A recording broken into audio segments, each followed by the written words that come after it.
clap.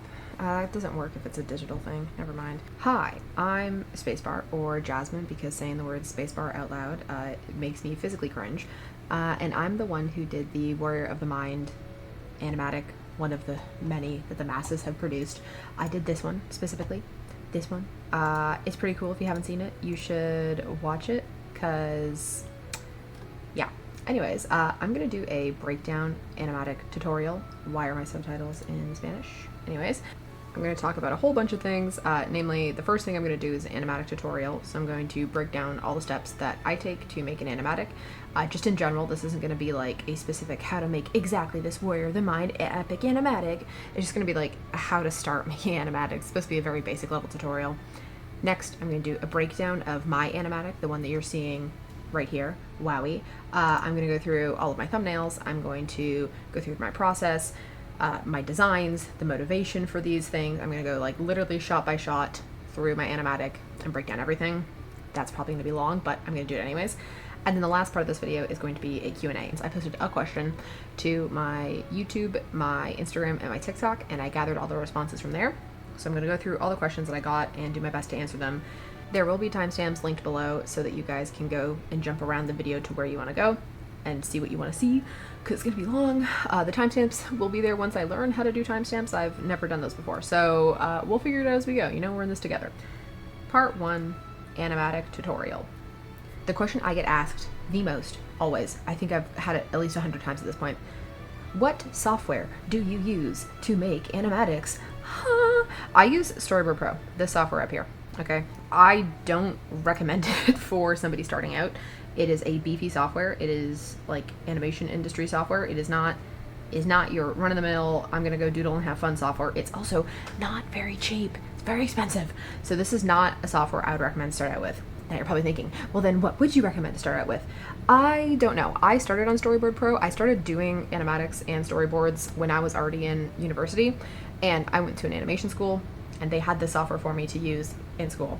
Since I left school, I got the software on my own because I liked it, and I wanted to keep making animatics. And it took a hefty dent out of my wallet to do so. So no, I would not recommend this for starters. That being said, to make an animatic, literally all you need is a software that gives you a timeline. What is a timeline? It is this thing down here. Spoiling parts of the video by doing this, but whatever. That area down there with a little red bar with time codes and frame stamps and whatnot, that is your timeline.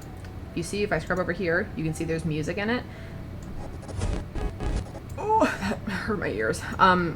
That is what's needed to make an animatic. Lots of softwares have the option of adding timelines within the software. Photoshop for one, Clip Studio Paint's animation version has one. Procreate Animation makes a timeline. I don't know if you can add audio to it, but I know you can add audio to Procreate's new animation software. There's a lot of different things you can put a timeline in. Like, let me put it this way. You could literally take photos of paper that you drew on with your phone and cut it together in Instagram Reels editor and add music to that, and you can make an animatic that way. You just need a timeline. That's all you need. You don't need any fancy software. Does it make it easier? Yes. And have I exclusively been using this software since I started? Maybe. But point being, you don't need it. All you need to do is start drawing. Cool. Glad that's out of the way. So you want to start making an animatic and you don't know what to do. Step 1 is you have to pick the song you're going to make your animatic to. It doesn't have to be a song. It could be a script, but for our purposes, we're going with musical stuff. And we're going to say it's going to have to be a song. Okay, cool. How do you decide your song? If this is your first time ever making an animatic, please, for the love of God, do not pick a 4-minute epic saga journey. And I don't mean that, I guess pun intended when I say that. Anyways, please do not pick a song. Like, let's scroll down here, let's find one. Like, okay, this. Don't do that. That's 4 minutes. You're gonna kill yourself trying to create that. It's awful. 4 minutes and 17 seconds, disgusting. Beautiful song, almost 5 minutes for Mutiny. Don't do that, okay? Don't. 5 minutes and 20. God Games is insane. Anyways, point being, don't do the whole thing. If this is your first animatic, do not pick a 5-minute saga to try and complete. You will burn out before you make it past the first 10 seconds. It's not worth it. I've had a couple comments from people on my videos asking me how I found the motivation to keep going for the full animatic, because they keep trying for their first animatic and they can't get past the first 30 seconds. Please just pause and wait a little bit. You don't need to be doing a 5-minute saga for your first thing ever. When you first learned to walk, did you start sprinting immediately, or did you walk and then walk a bit faster and, you know, fall a couple times and then eventually learn to run? Or were you sprinting like Usain Bolt out the gate? Probably not. You probably walked and then fell and then walked some more and then eventually ran, right? It's the same thing with animatics. If you start trying to make a 5-minute animatic not knowing what you're doing, I mean, all the power to you, honey. You can try. I'm not going to stop you, but like, maybe give yourself just an iota of a break. The best thing I can suggest for you to do if this is your first time is to pick a like 30-second max clip of a song, of a part that you can literally like frame by frame almost see inside your head. So that could be a chorus of a song that you really, really like. It could be the bridge of the song that you really, really like. There's so many options. Just pick a part of a song that you already can like fully imagine in your head and pick a small part and start there. I'll go through the rest of the steps and then I'll break down each step individually. First things first, you got your song. Next thing you're going to do is find your script or your lyrics. Third thing you're going to do on that script is you're going to annotate the script. I'll tell you what that is, don't worry.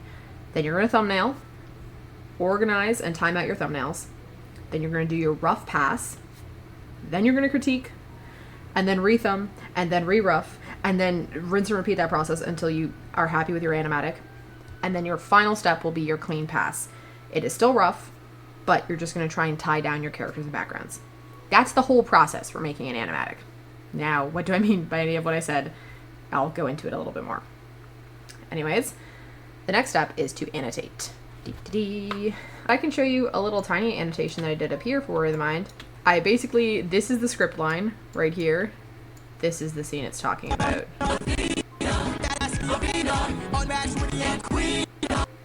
Cool. And then Athena corrects his stance. That's this part over here when she comes in and fixes his sword. To Baz the arena, Athena does a little fight, finishes with Odysseus. Athena corrects his stance. This was a thought I had while I was planning out various things about Worry of the Mind, and this was just a random thought that I was like, hey, this would be super cool if I did this at like this specific scene. So I annotated it. Generally speaking, this would be done beside lines of script, and you would like write your notes to the side over here. And annotation is basically just you go through the script, you look at everything that's there, and you try to write down little ideas you have while you're reading through the script.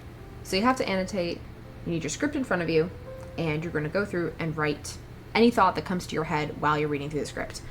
I don't know where my script for this went. If I find it, I'll put pictures of that here in the video so you can see my annotations for my Worry the Mind. If I'm working on an actual script, I'll get the script printed off and then like highlight, use all my fancy little pens I bought, and like right beside, draw little teeny tiny doodles of like what I think a scene might be, like really specific small things that I can like see in my head that I'm like, oh, I just want to get that down on paper so I remember what I want to have happen here.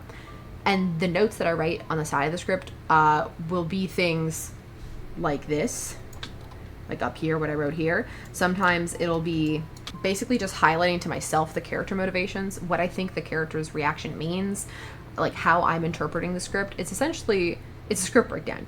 You're basically going through the script and trying to figure out what you think should happen in each spot.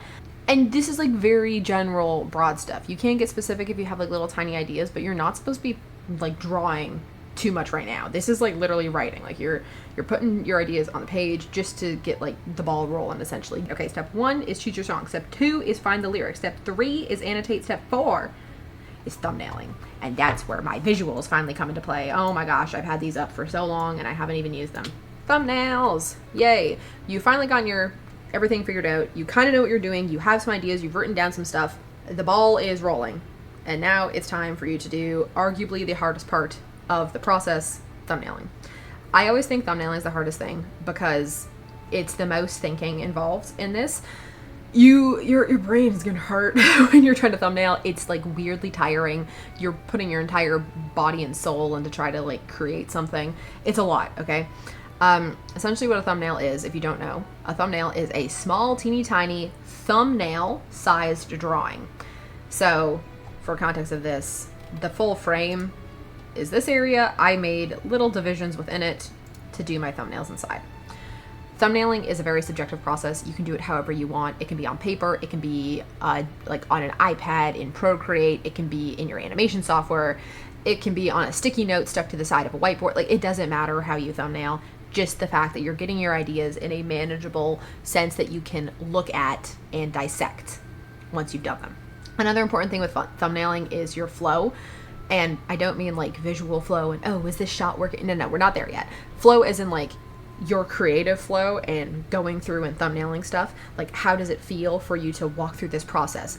For me, I always try to start by making these lovely, 9 panels. And I think, oh yeah, it'd be so great if I go like, where's my pen? I'm pointing with my finger on a screen you can't see. I think if I go like 1, 2, 3, 4, 5, right?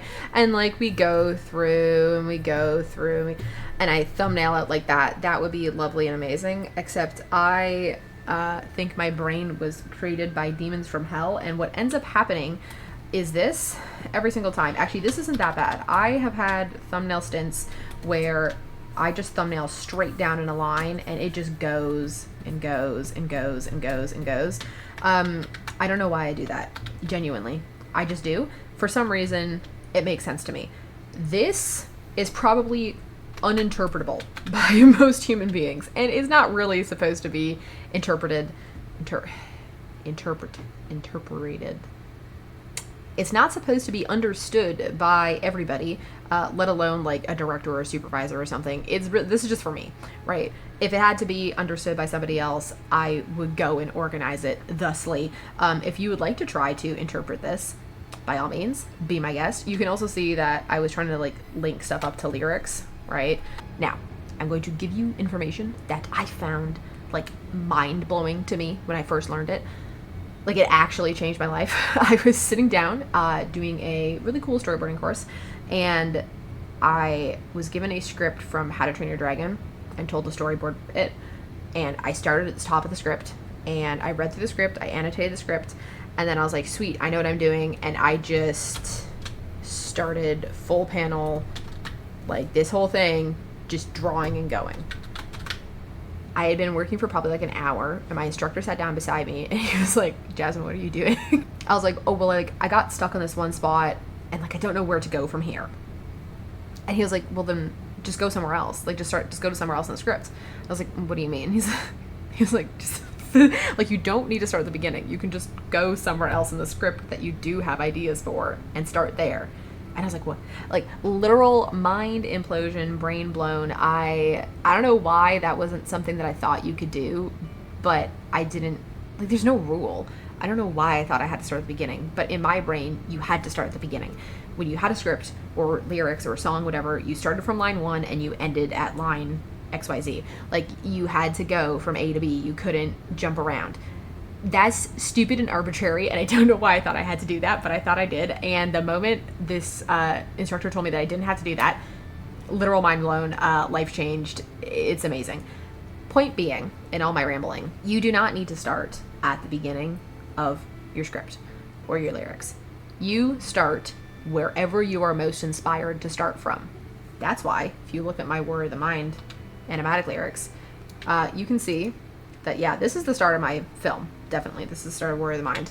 Kind of don't know where I've started here. This is another, like, this is the next shot, this one, and then I just kind of go around, like, do a bunch of crap, and that's cool and fun. This has like 2 shots in it for some, like, I don't even know what I was doing here. Right? You can jump around, you can go between. You don't start at the beginning. You start wherever you're inspired. And the reason you should do that is because if you start at the beginning and you get stuck and you're trying to force yourself to come up with an idea for an area that you don't know how to do and you don't know what to create there, you will lose motivation and you will stop drawing. And or if you don't lose motivation, you will simply hate what you're doing and it won't be fun. If you try to do an animation or animatic, storyboards, whatever, and you're not enjoying what you're doing, it's obvious to the person watching those animatics later because there's like a lack of passion within it. My best suggestion to you when you're thumbnailing is to simply start where you can close your eyes and see the scene happening in front of you. Maladaptive daydream, okay? When you close your eyes and you listen to music and you can see something starting to take form in your head, you start there in the song and you start boarding that thing that you can see. And then once you finish that section, you don't have to continue on to the end of the song from that section. You go to the next section you can see in your head and you board that section. And you jump around the song until you board all the major spots. And then you grind your gears and you figure out how to connect them together. And sometimes connecting them doesn't work, and you learn that you have to change different scenes because your brain came up with something that was way too ambitious or just really doesn't make sense in the context of it being together, and that's okay. Changing and redoing stuff is an important part of doing an animatic. Long story short, don't start at the beginning, start with what inspires you and go from there. Thumbnails are supposed to be this ugly. Some people might be like, oh my god, Jasmine, your thumbnails are so no, they're not beautiful. Look, zoom in a little bit and tell me his mouth is connected to his eye. There is not a pixel between that, okay? It's not supposed to be pretty. It's supposed to get the point across. And this shot survived into my final iteration, like this one right over here, okay? These things are supposed to be rough. They're supposed to get your ideas down fast, like fast, because this is my other Jasmine, my coveted quote of the day: do not become married to your ideas. Oh my gosh. My tea's getting cold. That's unfortunate. You have to be willing to scrap ideas that don't work. And you also have to be able to gain the understanding of your own artwork to a degree that you can look at your stuff and know when something's not working. And by not working, you're going to be like, oh, well, how do I figure that out? If you're trying to make a scene, and while you're trying to make that scene, it feels like you're plucking your eyeballs out of your head, stepping on them, putting them back inside, pulling your eyebrow hairs out one by one, and then reattaching your skin. That's what it feels like when a scene's not working, okay? If it's not working, identify why it's not working. Is it not working because the character motivation is confusing? Is it not working because the action in the scene isn't making sense? Is too much happening in the scene and it's just overwhelming and you don't know where to go from there? There's a lot of things that can happen in a scene that can make it not work.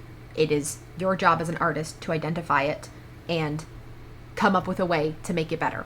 And sometimes you can't identify it yourself, and that's when group critiques and friends come into play. I also write myself notes if I think my thumbnail is too ugly for me to remember what's supposed to be happening, like this. It says flattens Clayman, because for context, this is supposed to be a hand. There's supposed to be another hand here, and she's supposed to squish like a clay version of Odysseus between her hands, but good luck figuring that out. Something else you might notice with thumbnails, they are beyond rough. They are stickmans almost. Sometimes, actually, not even almost. This one's definitely a stickman. You are getting across the bare bones of information you need to understand a shot and a scene and what has to happen there. You are not drawing every single frame you need. You are not going in and putting all the actions and all the in-betweens. That's not happening. You are just putting the shots and like screen direction, and if a facial expression is important to the scene, you're putting it in very simple strokes. Look at that. Does that look like Odysseus to you? Well, guess what? It is. Usually when I'm doing this, I come up with shorthands for the characters. For Odysseus, it was adding this like number 3 on the side of his head, which was essentially just his hair. This is for young Odysseus specifically. For Athena, I think it was her braid. I kind of added like I put like squiggles and stuff near her head to make it easier, and everybody else was just generic, and so I didn't care. All you're getting down in here is the basic information and your shot progression. You're planning out your shots, basically, and everything that's happening, and you thumbnail the whole thing. All these initial first steps, if you can see, basically boil down to you have to plan a lot for an animatic. One of the questions I got was, do you just wing it? And I laughed when I got that question, and then I realized that this person was very serious in their question. And I'll answer that one more in the Q&A section, but no, I do not just wing it. Just winging it would make me actually probably like fart and die, I think. It would be really bad. Animation in general is all about trying to save time down the line, because every step you take after getting your script done gets more and more time consuming as you go. Thumbnailing is a quick and dirty way to get your ideas out on page and to redo your ideas as many times as it takes to get the idea right. Once you go into rough animatic and rough storyboarding, that's more time you have to put in, because now you're fleshing out scenes, you're drawing in some rough backgrounds, you're putting like full body characters in. That's a lot more time and effort than a thumbnail. A thumbnail is fast and quick and easy. You want to be saving yourself time, because this is a time consuming process, and time is quite literally money in the industry. So you want to save as much time as you can, right? So no, to answer your question, I do not wing it. I plan thoroughly, many steps. to try to save myself the pain of getting to the end result and not liking it and having to redo something. Which I did do for this animatic, and we'll get into that later. Good lord.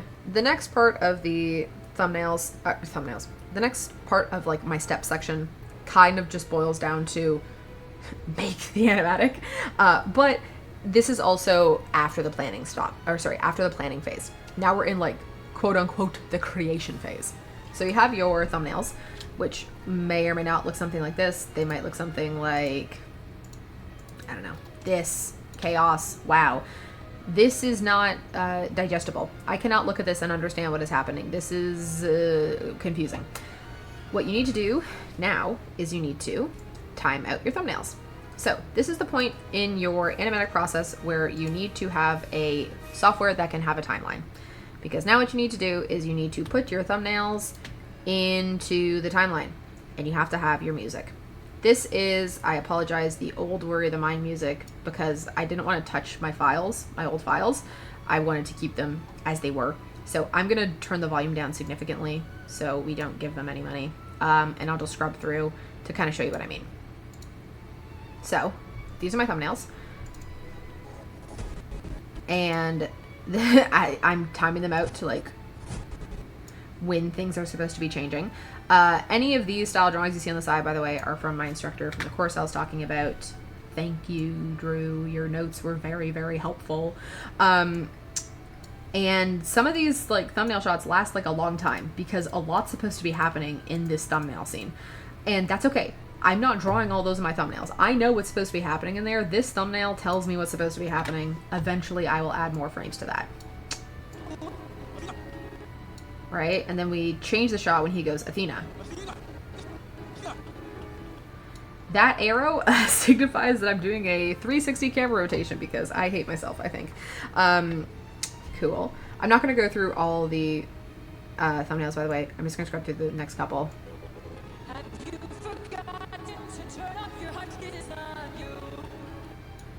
Cool. All right. So you get what I mean. I've timed out my thumbnails to the music that's there.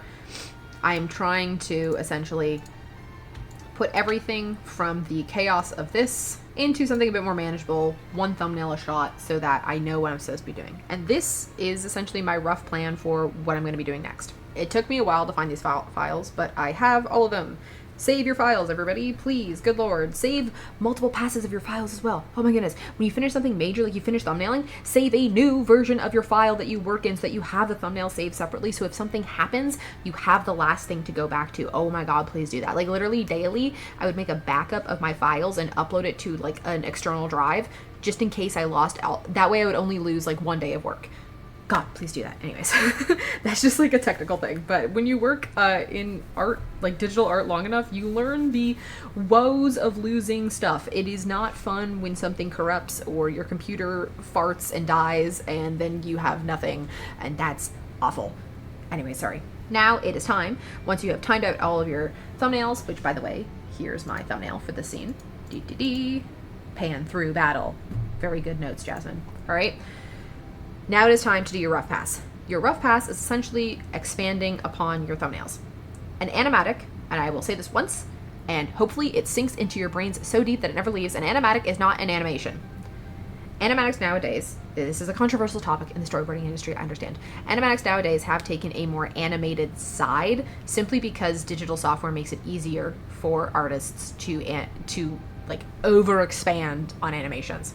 While possible, are not usually achievable by most people because we would simply burn out and die before we got through like more than one animatic of this. And once you get into like the industry side of things, it's just too much work for one person to be doing in the usually 2 weeks you get to complete an entire episode of animatic. All right. So what I'm going to show you here, when I say rough storyboarding, I very much mean rough storyboarding, not animation. I am not animating their hair billowing in the wind unless I think it is important that the shot has that happening, because an animatic's real purpose is down the line to be passed to an animator and they can look at the shot and know exactly what I wanted to have happen there. Now, for my purposes for like making a musical, we're not doing that. My purpose is I'm making this to post on YouTube. So sometimes I might add more detail in a shot than is strictly necessary for an animatic, just because I know where I'm putting my animatic. I know it's going on YouTube, and I know people are going to have to like look and understand it who might not know as much about storyboarding as another artist would. So I'm going to clean up some of my shots a bit more than others. The difference between storyboarding a script and storyboarding to a musical music is that musical music stuff, musical animatics are going to be timed to the music. And so you do have to worry about like timing your shots out and whatnot. Whereas something that is made something that's made on a script doesn't have to be timed out, and therefore can just be the shots, and you will kind of scrub through them like this and not really worry too much about timing. That clicking is my keyboard. Yes, I know it's obnoxiously loud. Anyways, okay, cool. Rough time. So you have your thumbnails in.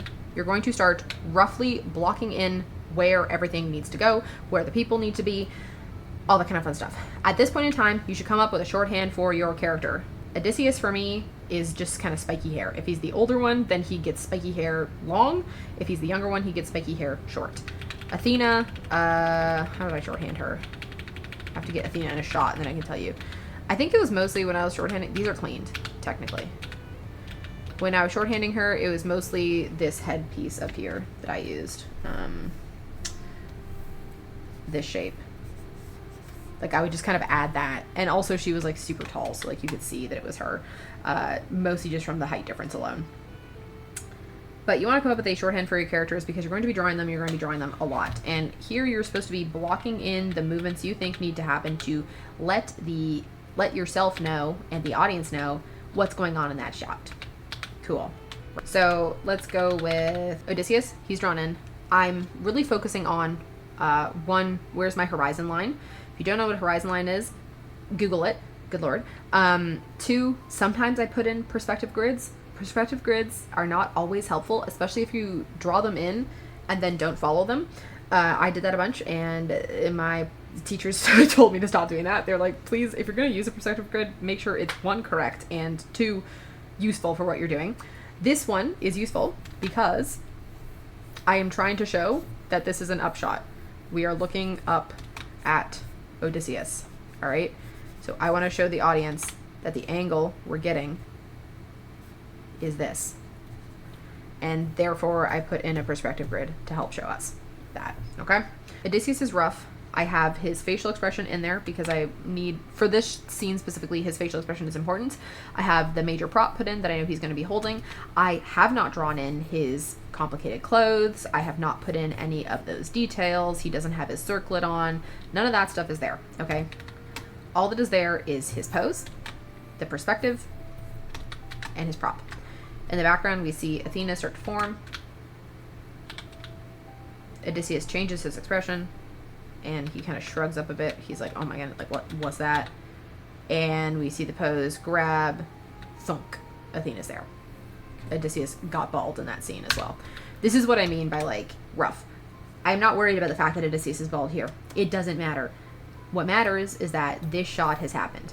I took the time to fully draw in Athena here when she first showed up, because this is her first shot where you see her, and I wanted to make sure that even if I didn't get time to fully clean up these boards, Athena was established right here. That's her. Cool. And then we go in with, once again, major poses that need to happen.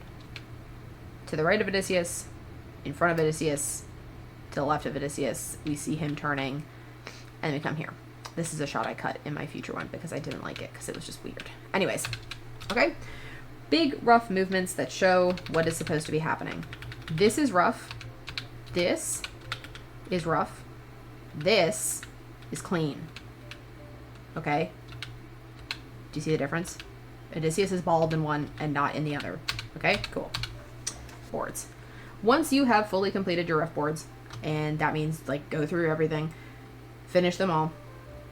If during that process you somehow did not hit a road bump in your thumbnails and realized some horrendous error you made in your ways, then congratulations, you're God tier. If you did realize an error in your ways, then you have to go back and re-thumb Thumbnail, redo, oh my. All right, it's a process. Once you get to the rough stage, there is a lot of trial and error that happens. You go to do a scene, it works, it doesn't work. It's kind of laid out like this, right? All right, so if it works, yay, you're good. If it doesn't work, you know, take a breather and then re-thumbnail, and then, okay? This is the process. And usually you get stuck here a lot, and you re-thumb and you re-rough and you re-thumb and then you re-rough and you re-thumb. All right, you get the point? If you guys look at the difference between I know not everybody has seen the work in progress version of my Warrior of the Mind's animatic, but if you want to see a cool comparison, I think it's kind of interesting to see the development between my first one and my second one. And by second one, I mean the newest one I have that you may or may not have seen. It didn't always, it didn't always look like that. This was the first one I did. 8 months before I posted, 7 months actually before I posted this one. All right, if you want to see a really cool comparison between rough and what I would consider clean, then that's a really good example as well. Character designs. Spoilers for a later part in the video, but this is my Athena character design. Yes, this is also a question I got asked a lot, or people just simply saying this as a statement. Yes, my character designs are based off of the Hades video game. I will go into that in more detail later on in the video. You can choose to do your designs wherever you feel it's necessary in your process. Before you get to roughs, please. But some people like to, that's the first thing they do. They want a character design right away. And then they go in and script, thumbnail, yada yada. I usually go and read through the lyrics and the script, and then I design, and then I thumbnail, just so that I have an idea of what I want my characters to look like, and I can start simplifying them for shorthand drawing processes. It's up to you when you do them, but character designs are decently important. Please don't make your character designs too complicated. You'll thank me later if you don't, and you will curse yourself if you do. And then also some general layout designs. For animatic purposes, the layouts don't have to be incredibly tied down. If you're doing a very specific environment-based fight, then the layouts get more important. But for example, this was all I had for my reference. This was these are designs that I came up with, and I did not make any of these. These I found on Google Images, actually. I Googled Parthenon? I Googled Greek building, ancient Greek building, and looked at what came up. This was one of them. And then I looked up the Hades, not Hades, that's the character designs. I looked up the Disney Hercules movie.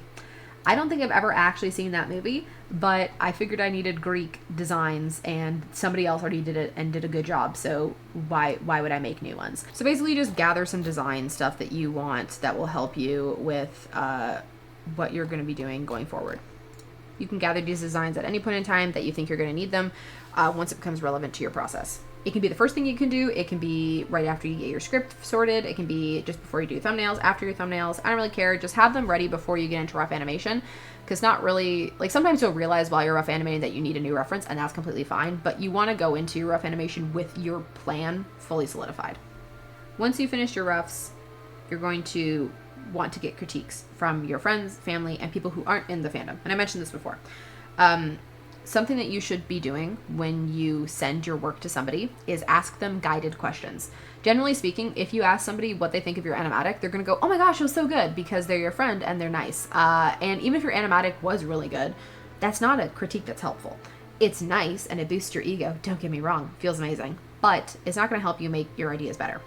What you should be doing is ask guided questions towards the person you are showing something at to help them come up with an answer for you.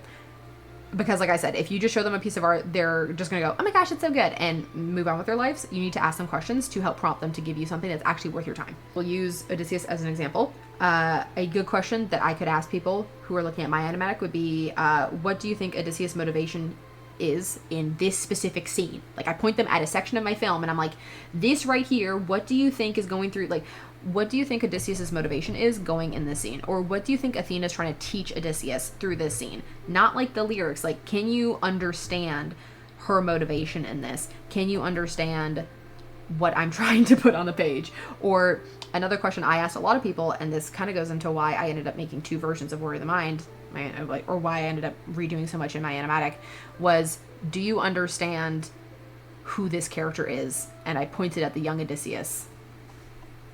I was like, do you understand who this is compared to this? And most people said no. And that's why I changed a lot of stuff in my animatic, because I realized it was a little confusing at first. Okay? So you have to ask guided questions. That's how you get good critiques out of people. Good critiques out of people. Cool. And then once you have your critiques, you can revise. Something else to keep in mind is that not all opinions are good, but being able to take critiques and work them into your ideas to improve them is a very important skill to have as an artist. It's a very good skill to have. And then finally, it's time to clean. Now, cleaning your animatic is subjective to what level of cleanliness you like to have in your animation. You can kill yourself here, or you can live to see another day, depending on how detailed you want to make your cleanup. It's also important to kind of identify what you need to clean up in a scene, because not everything needs to be cleaned. If you look at this scene that I drew for my Warrior of the Mind, this is my clean scene. Oh, that's the wrong, I tried to use my Apple Pencil on my Cintiq. Okay, this is my cleaned up scene. Now let me go to the same shot. So this is the rough, and this is the clean. They are very similar, but not entirely. The main difference that you can probably see is Athena. She has been completely cleaned. In the rough version, she was not cleaned. This is rough, right? She has not been cleaned in here in the slightest. I have just kind of put her in placeholder because it's a big action scene and I wanted to block in body movements, right? Cool. But something that I didn't clean up, you'll notice, are these guys. These guys are exactly the same.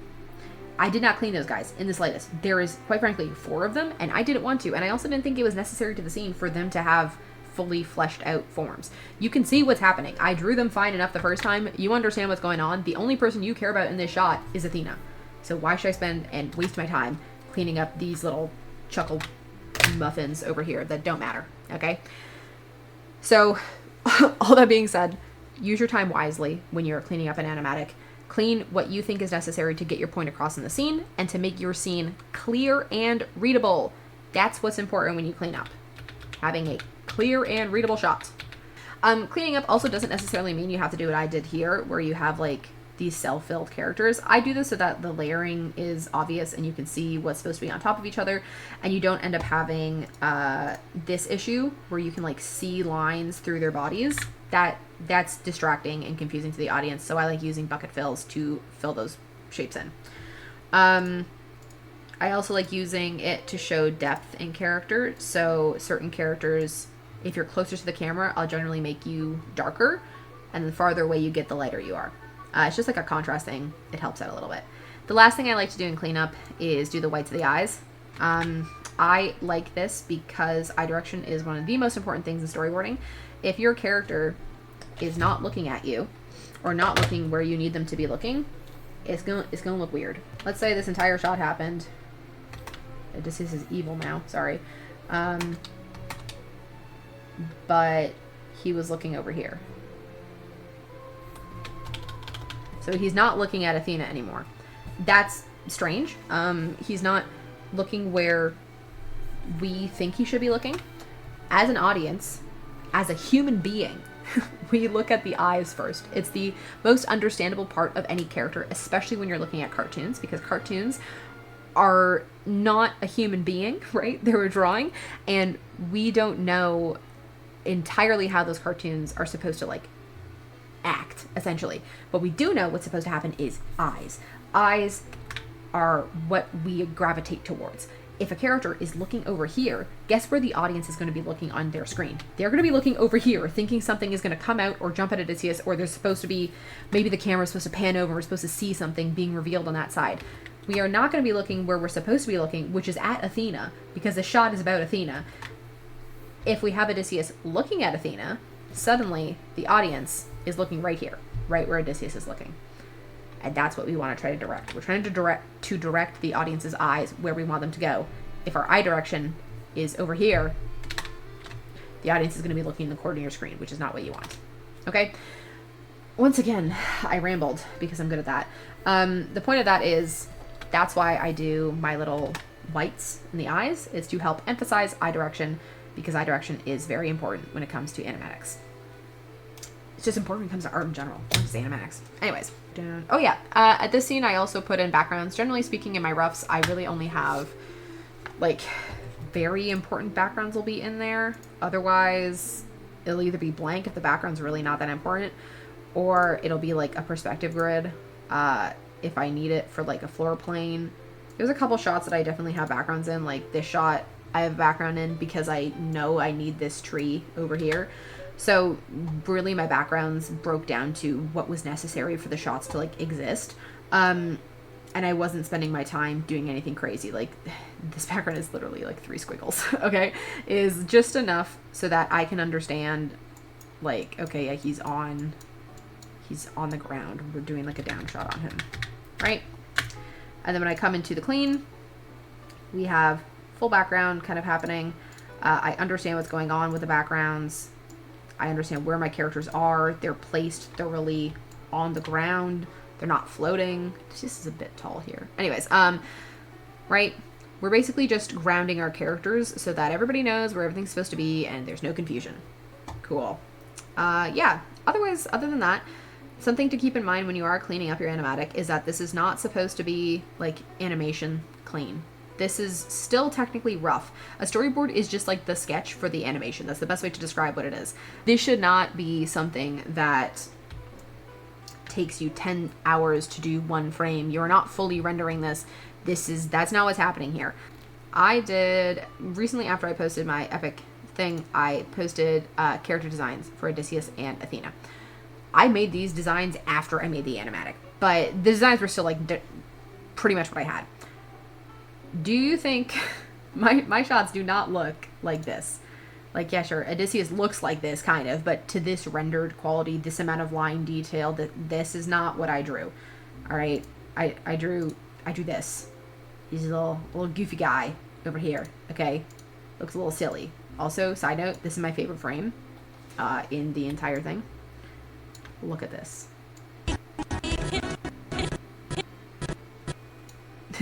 Anyways, right?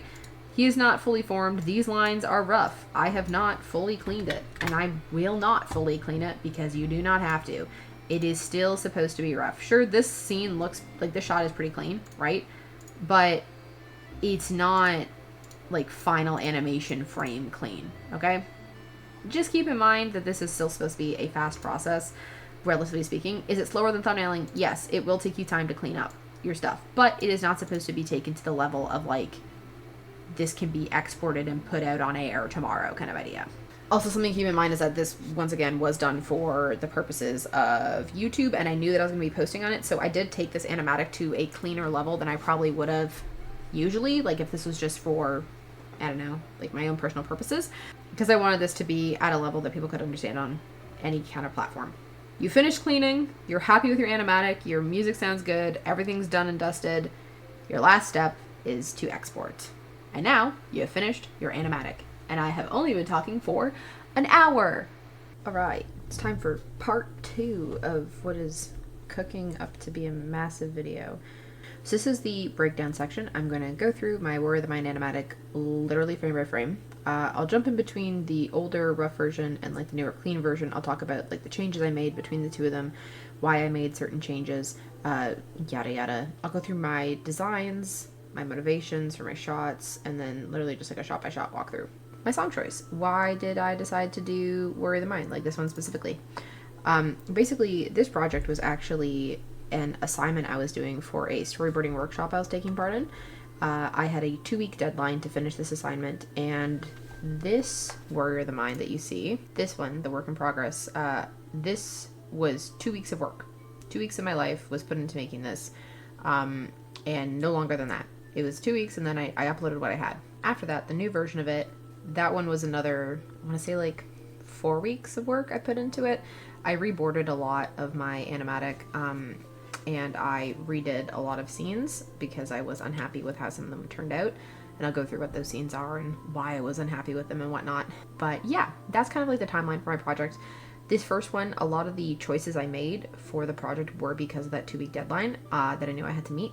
So a lot of the designs that I made for this animatic were based off of existing designs because I didn't want to waste a lot of time in my planning process coming up with character designs, especially when designs like this already exist. And yeah, so those are basically the requirements I had for the project going into it. So when I was planning my animatic, I made myself a little, where is it? Oh, here it is. Okay. I didn't want to come up with my own characters, so I used basically boiled down versions of the Hades video game characters. I used Zagreus. I think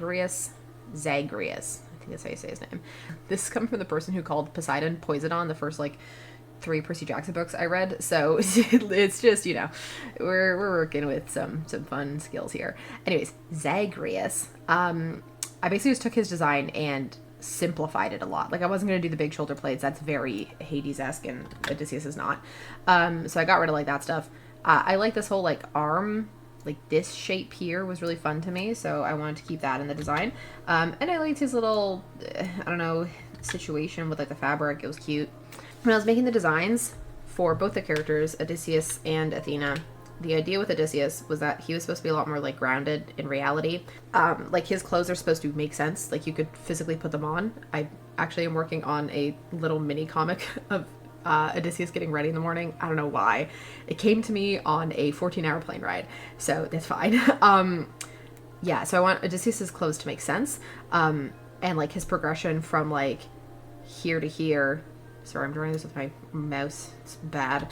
Is like fairly similar clothing, right? Like, he's got the same stuff. It's just kind of like aged a little bit. His cloak's gotten shorter. I ended up cutting the cloak on his younger version. I didn't have him wearing the cloak at all because it was just annoying. And I thought his younger version didn't need the cloak. I digress. Point being, Odysseus is based off of Zagreus because I wanted to use the existing design as like inspiration for making this. And if you'll notice in the animatic, his hair is like a lot longer than this. It's just how I ended up drawing him. I don't know. Okay. Athena, however, is supposed to be a lot more not logical in a sense. Like, so the design in Hades, all of her fabric and stuff makes sense. Like, it's draping from somewhere. But when I started drawing Athena a lot more, I ended up giving her this like floating band of fabric around her waist. It just sits there. It's not attached to anything. It kind of just floats there. Her clothing is not really supposed to be logical, and I was trying to go for like a marble statue vibe with her. She's got like more angular facial features, and her stuff is like disproportionately kind of weird. Like, this thing is way too big. I don't know, with the plume, her plumage is too big. Her braid is like way too long. She's got a floating thing. A whole bunch of stuff with her design is different. Anyways, since the time of the last recording, it's been like 3 weeks, 2 weeks. I don't know. Holiday season happened. Oh, a lot of stuff changed. I have a new background on my computer. I'm drinking an anemic tea. It didn't steep long enough, and now I'm sad, but it's okay because I'm here to record stuff and finish this video finally. Good Lord. So this is like my reference board. It's basically when I was doing my animatic, it was sitting on the screen beside me constantly on like my second monitor. And this is actually the new Hades design for Odysseus. This came out like while I was working on the animatic. So this wasn't used to inspire his initial design, but I kind of updated his design a little bit by the cleanup version of my War of the Mind animatic, and I ended up using some of his stuff as a bit of inspiration for it. For example, his circlet. I honestly just didn't really like drawing this stupid little doohickey all the time, the laurel. And for the cleanup of War of the Mind, I ended up like coloring Odysseus' hair in black, and that stupid little thing was going to like end my existence trying to erase that every single time in every frame. No, I refuse. So yeah, we got rid of that. We gave him a circlet instead. I felt like it was a bit more kingly, or something like, would a king wear a laurel in ancient? I don't know. I tried to do research, but I'm notoriously bad at Googling things, so whatever. Point being, I changed his design a little bit, got rid of the laurel. I fixed his cape up. I just left it as a straight line at the bottom, and I got rid of like these things at the bottom of his cloak. Nope. Front sash? I don't know, whatever it is. Changed it a little bit. His younger characters stayed pretty much the same, except I gave him the same leggings that his older design wears, mostly because I did not want to draw Odysseus butt cheeks in my animatic, and he does a lot of jumping and leaping places that would flash us, and I did not want to see that. So, or more importantly, draw that. I had literally 2 background inspiration photos. I didn't design a full background for this because, as previously mentioned, this was a project that I was doing for a course, and I had like a limited timeline on it. And like I had a very limited schedule that I had to kind of keep with doing this. So I had backgrounds that I gathered from online and stuff that I found. I found this one like Greek thing. I literally never used this at all except for the pillar designs. I was like, that's cool. And then I looked up like a couple pillar designs on Pinterest and kind of called it a day. My forest backgrounds were inspired by this one background painting from the Hercules movie, Disney's Hercules, and I'm not like copying this word for word, line for line in mind, but you can definitely see like some of the inspiration from like the tree shapes and the patterns and the swirls. I have a lake in mind, so this is kind of like what I used for inspiring the kind of dream forest that Athena crafts. Other than that, I obviously have some boar references down here. My boar was almost line for line from Princess Mononoke. I have not seen that movie, but I knew it had a boar in it, so I copied the boar because I was not coming up with my own boar. I do not know how to draw boars. I had to learn. It was interesting. Other than that, if you guys have any comments or questions about my designs, please let me know. And I guess to finally put a pin in it, yes, my characters are based off of the Hades video game. You're not going crazy. They are supposed to look like the Hades characters, okay? No, I haven't played Hades. Yes, I have watched a lot of gameplay of other people playing Hades, and I know a lot about it. I also had a Pinterest board for it as well. There was a couple scenes where I was going to add, like, an owl, so I was looking up, like, poses for owls. Oh, pillar. And these are what I made my pillars look like, vaguely, in the thing, right? So I mentioned before that Worry of the Mind was a project that I was doing for a storyboarding course, so it had a lot of different requirements in it. The other thing, once I finally picked my song, which was going to be Worry of the Mind, after I like narrowed it down and whittled out which ones I didn't want to do, the reason I picked Worry of the Mind was because I could simply see the most of it in my head. Like, I could close my eyes and pretty much see start to finish something happening. There was obviously gaps and pieces that I had to like figure out how to stitch together, but I had some pretty good ideas, like pretty solid ideas in my head for how stuff would go. At the time of me making this musical, I had never actually listened to the full Epic musical. I had only listened to a couple of songs, those being War of the Mind and I think just Ruthlessness. I don't think I had listened to anything else at that time. Pretty soon after, I'd listened to Just a Man as well, and I really liked Just a Man. And that was it. Like, I hadn't gone through and pressed play on the whole thing. I had never done that. I just liked some of the songs, and I was like, this is pretty fire, and I want to do this one song for an animatic. I was not part of the fandom in the slightest. I had never watched any animatics. I'd never seen anything. I went into this with, like, completely fresh-faced. Which might be why I ended up placing this song in the wrong spot in the musical, because I had never fully listened to the musical. And even if I had fully listened to, like, let's say the first album, in my brain I wasn't really contextualizing where things went and why things happened. So I ended up accidentally fully animating this song to happen right after Just a Man. Or right before Just a Man, I think. Yeah, right before Just a Man. Literally after the first song, it would go... What is the first song called? Praise for a Store. That's not what the first song is called. Can I... Spotify? I'm going to fart. Yeah, let me accent. The Horse and the Infant. This song was supposed to take place right after The Horse and the Infant, and then Just a Man would happen after. So go Horse and the Infant, War of the Minds, Just a Man. That was the order I wrote for it in my head, despite the fact that I could literally open my eyes and see that it's the last song of the album. Listen, we all make mistakes, okay? Some of these mistakes are months of work and hours and days of drawing, and we just have to live with them, because at the point that I finally realized that I messed up where it was supposed to be, I was too deep into this animatic to change it or fix it. I was just gonna roll with it. And then I kind of started coping and arguing with myself that it made more sense being where I placed it than where it actually was. And, like, it does and it doesn't. For me, visually, I think it is stronger being placed right after The Horse and the Infant. You can argue with me about this in the comment section. I don't care. Go for it. I would love to hear your opinion on this. Like, genuinely, that's not sarcastic or anything. But I feel that the visual aspect that we get for it, for where it's currently canonically placed after Open Arms, is Odysseus is in a forest, and there's nothing around him, and Athena appears, and they have a conversation. And, like, that's fine. It totally works, don't get me wrong, and I've seen some really cool takes on it in animatics. But for somebody, I'm making this piece of something that you kind of need to understand about my stance on this is that I'm making this animatic as a portfolio piece, which means people are going to look at this animatic who have no idea what Epic is and who have never heard a single song about Epic and really don't know anything about Odysseus or the Odyssey or anything like that. I have to be making this as if like a 2-year-old is looking at this and has no context whatsoever.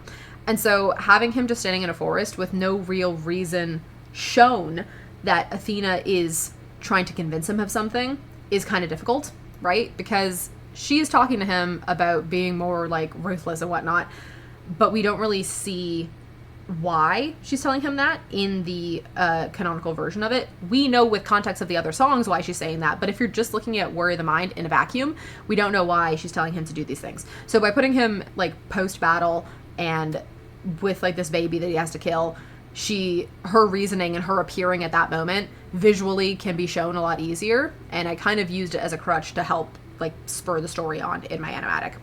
Is that correct? No, I put it in the wrong spot. But, you know what? We live with our choices, and then we cope with them in ways to convince ourselves that we did a good thing, even though it's incorrect, but whatever. I'm sorry, Jorge. Forgive me. I didn't mean to. I was sleep deprived.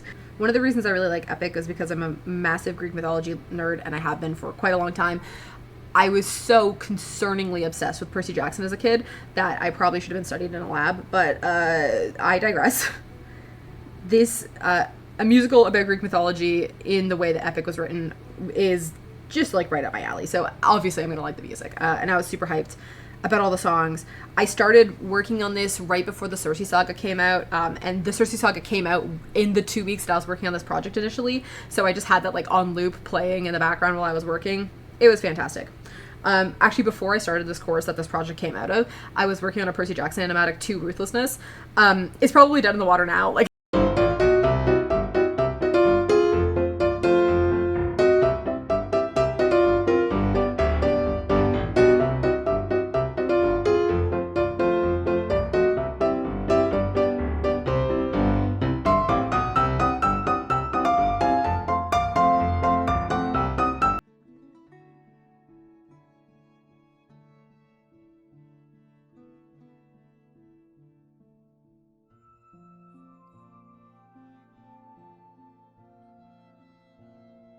that was like the start. So I started with that Ruthlessness clip that I was going to animate or doing an animatic to, and I think because I already had that on my mind by the time I got into the course, I was like, I need to do an epic animatic, and Worry the Mind was born. Like I mentioned before, I didn't start watching any animatics or any content with Epic until after I'd already started thumbnailing this project, and it wasn't until after a good chunk of my work was put in that I noticed I placed a song in the wrong spot.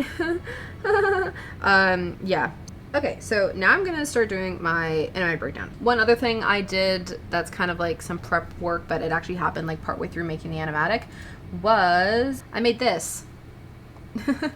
So this comes into play in the middle part of my animatic once they're fighting in the water, which would be this zonage. So like this part, right?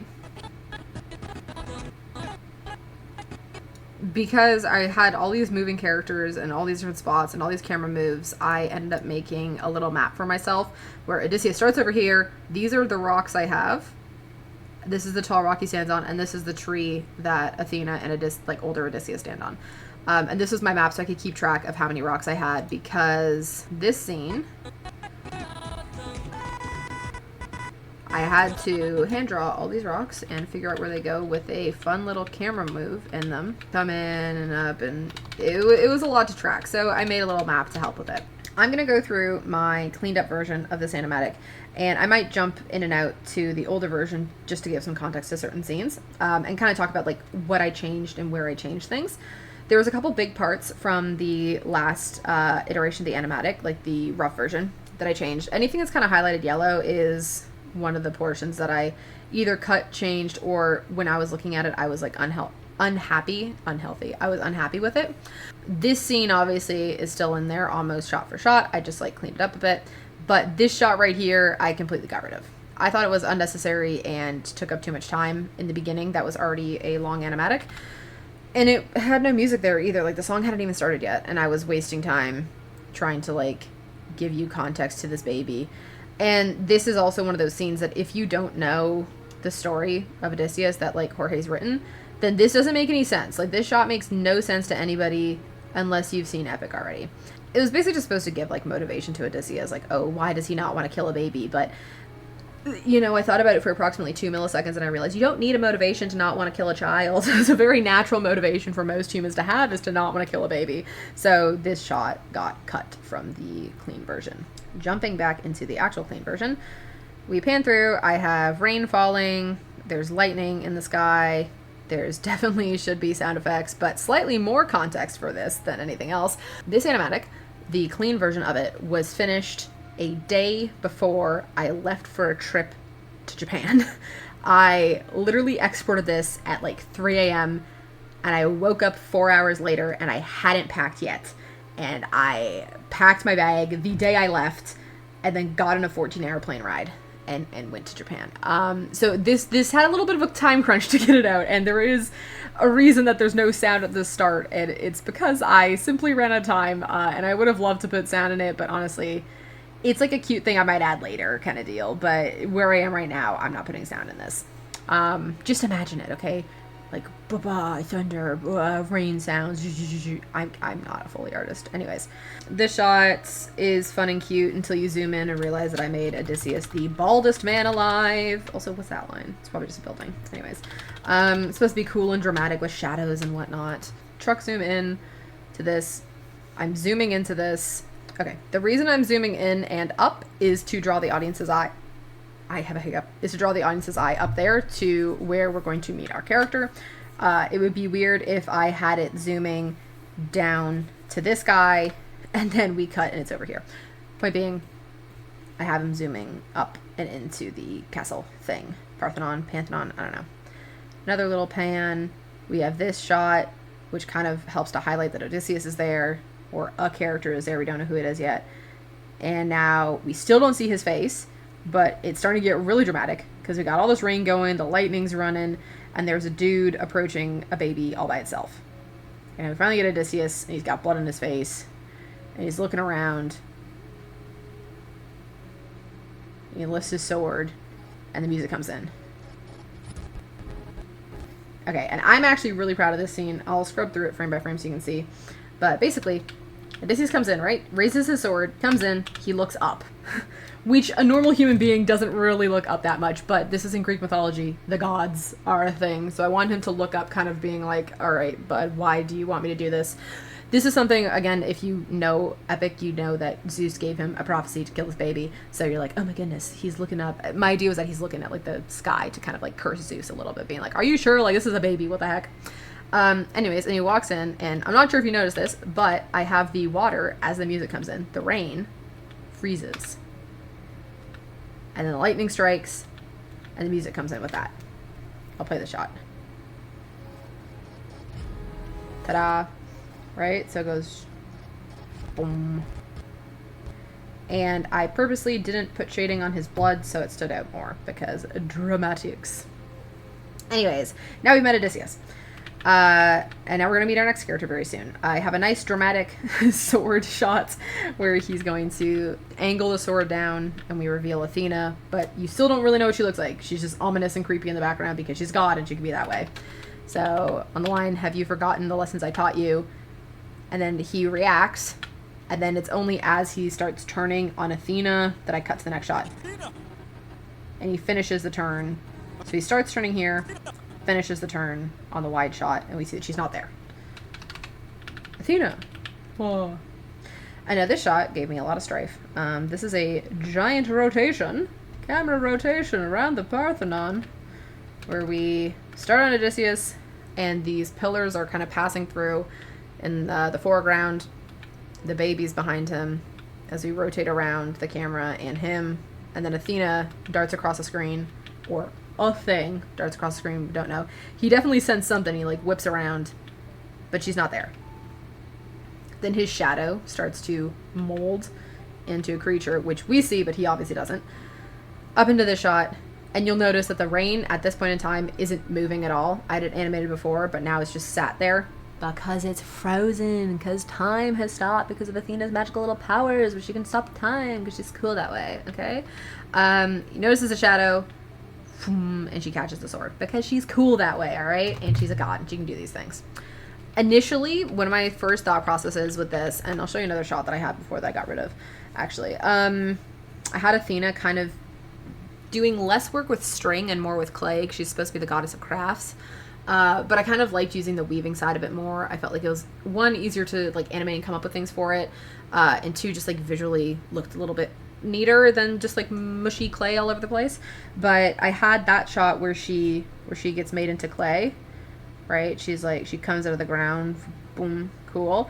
And then I had another shot later on, oh, this one right here, where she was supposed to kind of like manipulate the shadows. And the idea was, as she covers the whole like arena floor, not arena, the whole like Parthenon floor in these shadows, and then when she like slams him into the ground, it's like liquid clay that she like pushes him through. That was like my initial idea, but then I didn't like that. It was too complicated, and it also like wasn't coming across properly. Just visually, it needed more time to cook, and in that part of the song there just wasn't enough like leeway for me to try to do that.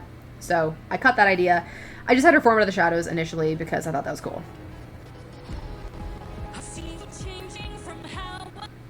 I wanted Athena to be very handsy. Not in like a creepy way, more in like a, she's a god, you're immortal, she can do whatever she wants to you, and there's no consequences for her to do that because she's God and you're a little baby boy who cannot do anything.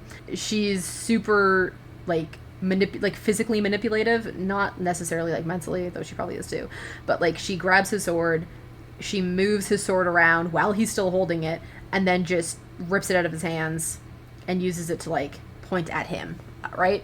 So there's a lot of like physical manipulation just to kind of prove that he is not the one in charge here. He is not the one with any power. He is definitely a god and he is definitely a dude, a normal dude. Also, Athena and Odysseus' height difference will always kill me in these shots because her stupid plumage is so big that it almost always got cut off at the top of the scene unless I wanted Odysseus to literally be just ahead of the bottom. So her plumage got a little messed around with. This is also a shot sequence I changed a little bit from the first one. From here to here, these are the same shots, but I actually zoomed it out a lot. I had it way too close initially, and not too close, sorry. I had the characters too big there, and so it just looked kind of weird. These shots right here. Like, look at how much bigger they are. Look at how, like, I messed up on the perspective a little bit, so they were massive compared to the background, right? Like that, they make a lot more sense in context of the background now, like compared to this. And it's funny, like, the first time I looked at this, I didn't think anything was wrong with it. And then I looked at it again, and I was like, oh, wait a second, and realized they were way too big. So I fixed that. And then I really didn't like this shot sequence I had because it was just weird. Like, I cut from here to here. It's, like, almost the same shot, but twice. Like, it was just odd. I didn't like it. Like, same shot, slightly different angle. There's a rule of thumb when you're doing a change in shot angle. It's that the shot angle has to be a big enough change to make it look like a change and not a camera move. Because from here to here, it looks like I just kind of panned the camera down, right? Like, we're not changing the angle of the shot enough. We're not going from a front angle to a side angle or to a 3/4. We're going from a front to a lower front. And so that just doesn't work in context. It's also weird because they're walking to screen left, and then he's on screen right, and then he's back to screen left. So it's just like a lot of jumping around, and this shot just didn't work. So I cut this because it sucked, and I did a new little sequence, which was actually me just holding this shot longer and having her do more here, and then pretty much just cutting that whole sequence out and having her do the sword grab and like under the chin, this right here. So I added this shot instead, where we're not seeing the baby in the front, but we know the baby's there because the crib is still there, and she's like threatening him, right? And then I had this whole sequence with the clay that I got rid of, and I switched it out instead for the close-up on his face, which we have a couple close-ups on Odysseus' face, but I think his expression is important here. What is Athena saying? I see how I designed you. Have you forgotten your purpose? Yes, purpose there. So this is like a whole musical break where he's basically just like reacting to what she's doing, where she's threatening him and then being like, oh, I can take the threat away if I need to. She circles him a little bit like prey, but whatever. And on the line, your purpose, she swipes the blood off his cheek because his purpose is murder and death and destruction. Bah. Then once again with the physical manipulation, Choke grabs him and slams him through the ground. I love this shot. It is so much fun. This I did not change from the first part at all. I just cleaned it up because it's a fun shot. Why the hell would I change it? It's so cool. So yeah, she throat slams him And this is another part where like Athena's outfit doesn't really make sense, but that's okay. She grows like a slit in her dress, like where her leg can like stick out just for this one shot. It never appears again because she doesn't need it in the rest of the scenes. But in this one shot, she gets like, her leg is able to like stick out so that she can stand. Yeah. Also, a little side note, as I go through this, you'll notice whenever Athena uses her powers, her eyes glow blue. Yeah. Chokeslam, donk. He fades through the ground instead of slamming into it. And this is how we enter Athena's little dreamscape. She does the whole appearing from nothing, but I have her use the string a bit more here. So now we kind of first start to see her use of this like thread that she's going to use a lot more throughout the animatic as she forms herself in. This was also a shot I had to fix. In the initial one, I broke the 180-degree rule on accident. I didn't even realize. But when she chokeslams, Odysseus pops up here, and she appears in front of him. And then we cut here, and she moves backwards. And the reason this is a 180-degree split is because here, she's facing him this way. And then Odysseus is technically screen left here because she's looking this way, right? But Odysseus is actually screen right. And that might be a little big brain and hurt your brain thinking, but trust me on this, I broke the 180-degree rule. This shot does not work, especially if we're moving backwards in a way, it needs to be the other way. So I had her appear on this side instead. And Odysseus, I think it works too. She keeps startling him. She's trying to be unpredictable a little bit with it. And Odysseus is kind of like off-centered with it. And is like, oh my god, like why are you behind me again? So in context it works, and he's like, hello, good lord. And she basically just starts having her own little soliloquy and talking about herself because she's cool that way. And this is the goddess of wisdom, which I love this shot, first of all. Okay, I don't know, something about this face. I drew Athena really well here. I like it. And then on Master of War, I changed what I had here for Master of War. I had her building these pillars of, like, Greek battles and stuff happening.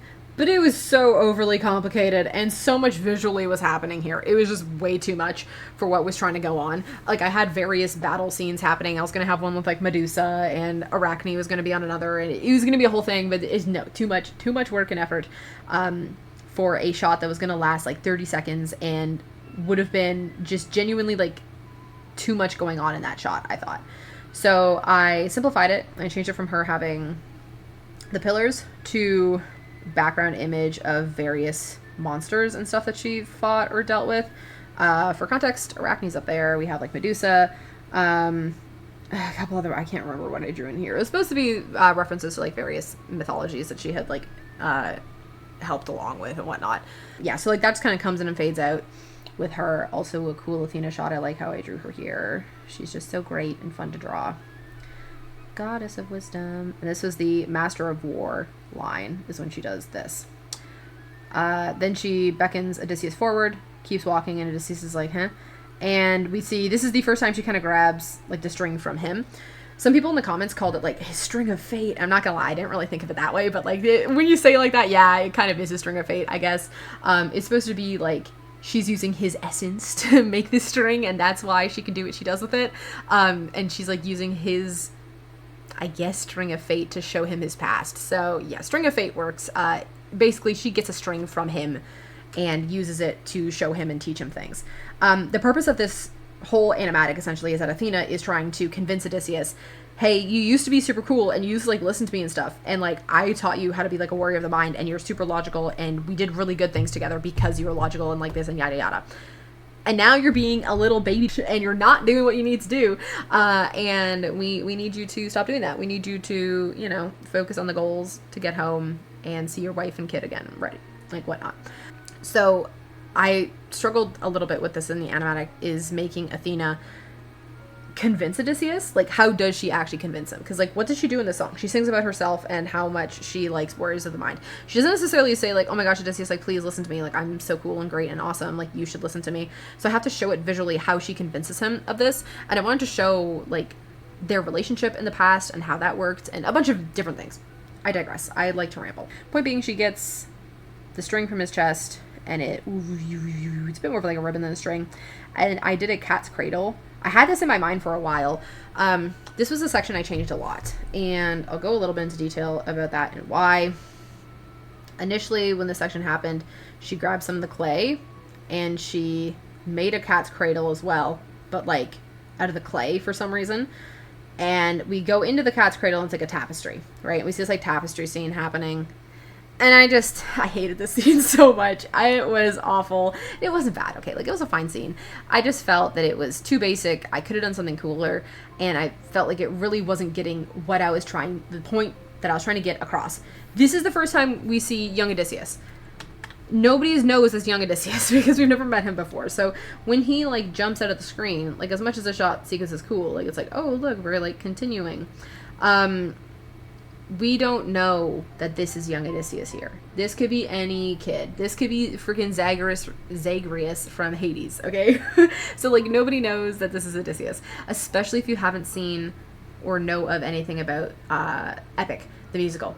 So I had to change this. I had to fix it some way so that it was abundantly clear that this character was Odysseus, just younger. I had to, like, literally slap you in the face with it. I'm not saying the words out loud. I'm not writing on the screen, this is young Odysseus. You have to visually be able to see why he is young Odysseus. So I cut this whole sequence. I didn't like it. I cut it. I changed it. What I had instead was Athena. She comes in with the string and she starts weaving, which is, like, her thing. And she goes, and I actually had my family helped me take a video of myself doing Cat's Cradle so I could remember the hand motions for it and, like, what the weaving looked like, so that I didn't mess it up. Reference videos are great, everybody. And then, yeah, this move is a little bit of bullshit, don't get me wrong, but she's magic, so she can do that. And the character in the middle, if you didn't catch this, but I'm sure you guys have enough brain cells to have caught it, that's Odysseus. Current Odysseus, all right? And she turns the weave up to see it, and it's little Odysseus sitting there, and she stares at him in, like, a very, oh my gosh, what, like, good times kind of stare, like, oh, what times have been, it was so good, you were so great, and now you're like this, donk, and then she squishes it, right? So, like, she's trying to teach Odysseus a lesson here. This is the Odysseus she wants him to be. She currently doesn't have that, so she squishes him. And the next shot sequence is actually cool. I'll go a little bit into detail about it as well.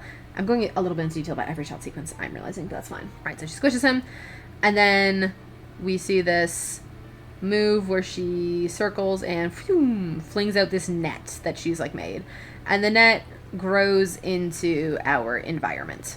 Okay, now, this sequence is actually a stolen sequence. I stole it from something. A lot of the questions I get from people are, how do I come up with ideas? How do I come up with, how are you creative, Jasmine? How do you come up with ideas, Spacebar? I don't know, bro. I close my eyes and I daydream, or I stare off into the distance and I blankly look at a wall for half an hour listening to the song on repeat until something happens. But sometimes, if I'm really struggling, I open Twitter, and that's a dark hole. But, it's not actually on Twitter. This one's actually on YouTube. And, ironically enough, it's from the Hades 2 trailer. This shot comes from, where is it? Ah, there it is. Alright. Tell me if this looks familiar. Just that one spot. It's literally just a couple seconds where she drags her foot. Right? You got the foot goes back, whips around into a ring. Cool. I use that. Those, like, what was that, 2 shots? 2 shots. Okay? Initially, I actually had Athena doing it with her foot, but that made no sense in character, so I switched it to her hands. She takes the goopy string that she's made, slams it back, drags it forward in a circle, spins, and casts the net. Alright? And this shot right here, these 2 shots, I made those from the Hades ad, because that was what inspired me at the time. And I liked it, and I was like, hey, that's cool. I want to do that, and I want to use that in my animatic, and I did. Alright, I made it my own. It wasn't copied drawing for drawing, frame for frame. But if you need inspiration, just look at things that inspire you, bro. You can use things and manipulate them in ways that they're yours. You don't have to make everything brand new. Especially if a shot, like, works and is cool. Just figure out why that shot works and is cool, and then you can use it in your own way, redraw it, and make it your own. And this is my Athena spin shot. Whee! Alright? And she's happy here. One of the reasons I have Athena's, like, smiling and stuff, right? She's got a lot of emotions, right? She's happy here with the perfect Odysseus that she wants, that she's made perfect. She's angry here for a second where she remembers she has to talk to not perfect Odysseus. And then she's happy again here because she's like remembering the good old days, basically, where she had her challenge, test of skill, a magic ball. I'm getting ahead of myself. Right? She builds the forest with her little magic weaving, and Odysseus is like, oh my goodness, what? And this entire sequence is new. All of this used to be in that one little tapestry scene. So you can see why maybe you can't, but I can see why I didn't like the tapestry scene, is because so much of the animatic, it's like almost like 30 seconds or like 20 seconds of just sitting in this boring 2D tapestry. I don't know. I wanted something fun. I wanted it cooler, so I changed it. And now we have this. All right. I struggled a lot with this shot. I changed the angle on it a bunch because I wanted to be able to see the boar here and the person and everything, but I'm pretty happy with how it turned out. Odysseus' pose is kind of stiff here. I would change it again, but I'm not redrawing that. Anyways, she comes back. Only the best could kill. And when she makes the best, this is when she makes... I want her to come in and take the string out of his chest on the best, because she's making the best version of Odysseus, which is the younger version of him that actually listened to her. So she takes the string out again, and he's like, ugh. I feel like that would feel really weird to get like a string ripped out of your chest. And she crafts an identical Odysseus right now. The string coils back into her arms. Also, if you didn't notice, peek Odysseus over here. He's like, what the... There's a lot happening in that scene, so you probably didn't see that before. But yeah, she gets the cat's cradle again, and once again we weave. Boink. And this time she makes a, oh my goodness, what's this thing called? An hourglass. Oh, that's what she makes. She makes an hourglass, okay? She makes an hourglass with a string, okay? And as her hands finish the rotation, we see the sand starts to go in reverse. Right, like it's not following gravity anymore. It's going the wrong way. See Odysseus, who looks over at himself as this time thing is moving, and he looks shocked. And then we get the reveal that it is de-aging him. Goes here to here. He looks so baby, oh my god. To this. And now we have our Odysseus, who blinks and kind of comes to life after that. Because this entire time he's kind of just been like a puppet standing there, and now, whoop, there we go. We got little Odie. And this is on the line, rival the boar zone will. Let's go. And then he jumps because, I don't know, he's cool that way. Then I have this dude fly into shot because he got, like, slapped by the boar. Maybe one day he'll follow me. And we see the guy fly past. And she, once again, physically manipulates him to look where she wants him to look. I like this style of shot. When you have to get between two shots quickly, but you don't want to like spend the time trying to show in the environment where they are. Like, we know that young Odysseus jumped away somewhere, and there was a bush over here in the screen, so we can use our visual brain knowledge to know that he's probably somewhere near that bush when we see the bush here, right? But we don't need too much visual context, so I have him slide over in the shot. Basically, it's just we have the shot, and then I use a camera move to pan it over a little bit, and then pan into this one. Cool. Anyways, he's getting focus mode. Maybe one day he'll follow me and we'll make a greater tomorrow. And then this shot sequence, I feel like I could still finesse this. This sequence with the boar, I don't know. I feel like I could still do something to make it better. But artists will never be fully satisfied with their work. A little bit on the boar, actually, in context. He has these arrows sticking out of his back. The Princess Mononoke design, I don't think had that, but I swear I've seen boar designs in other places where they have, like, weaponry in their back, and I always thought that was really cool.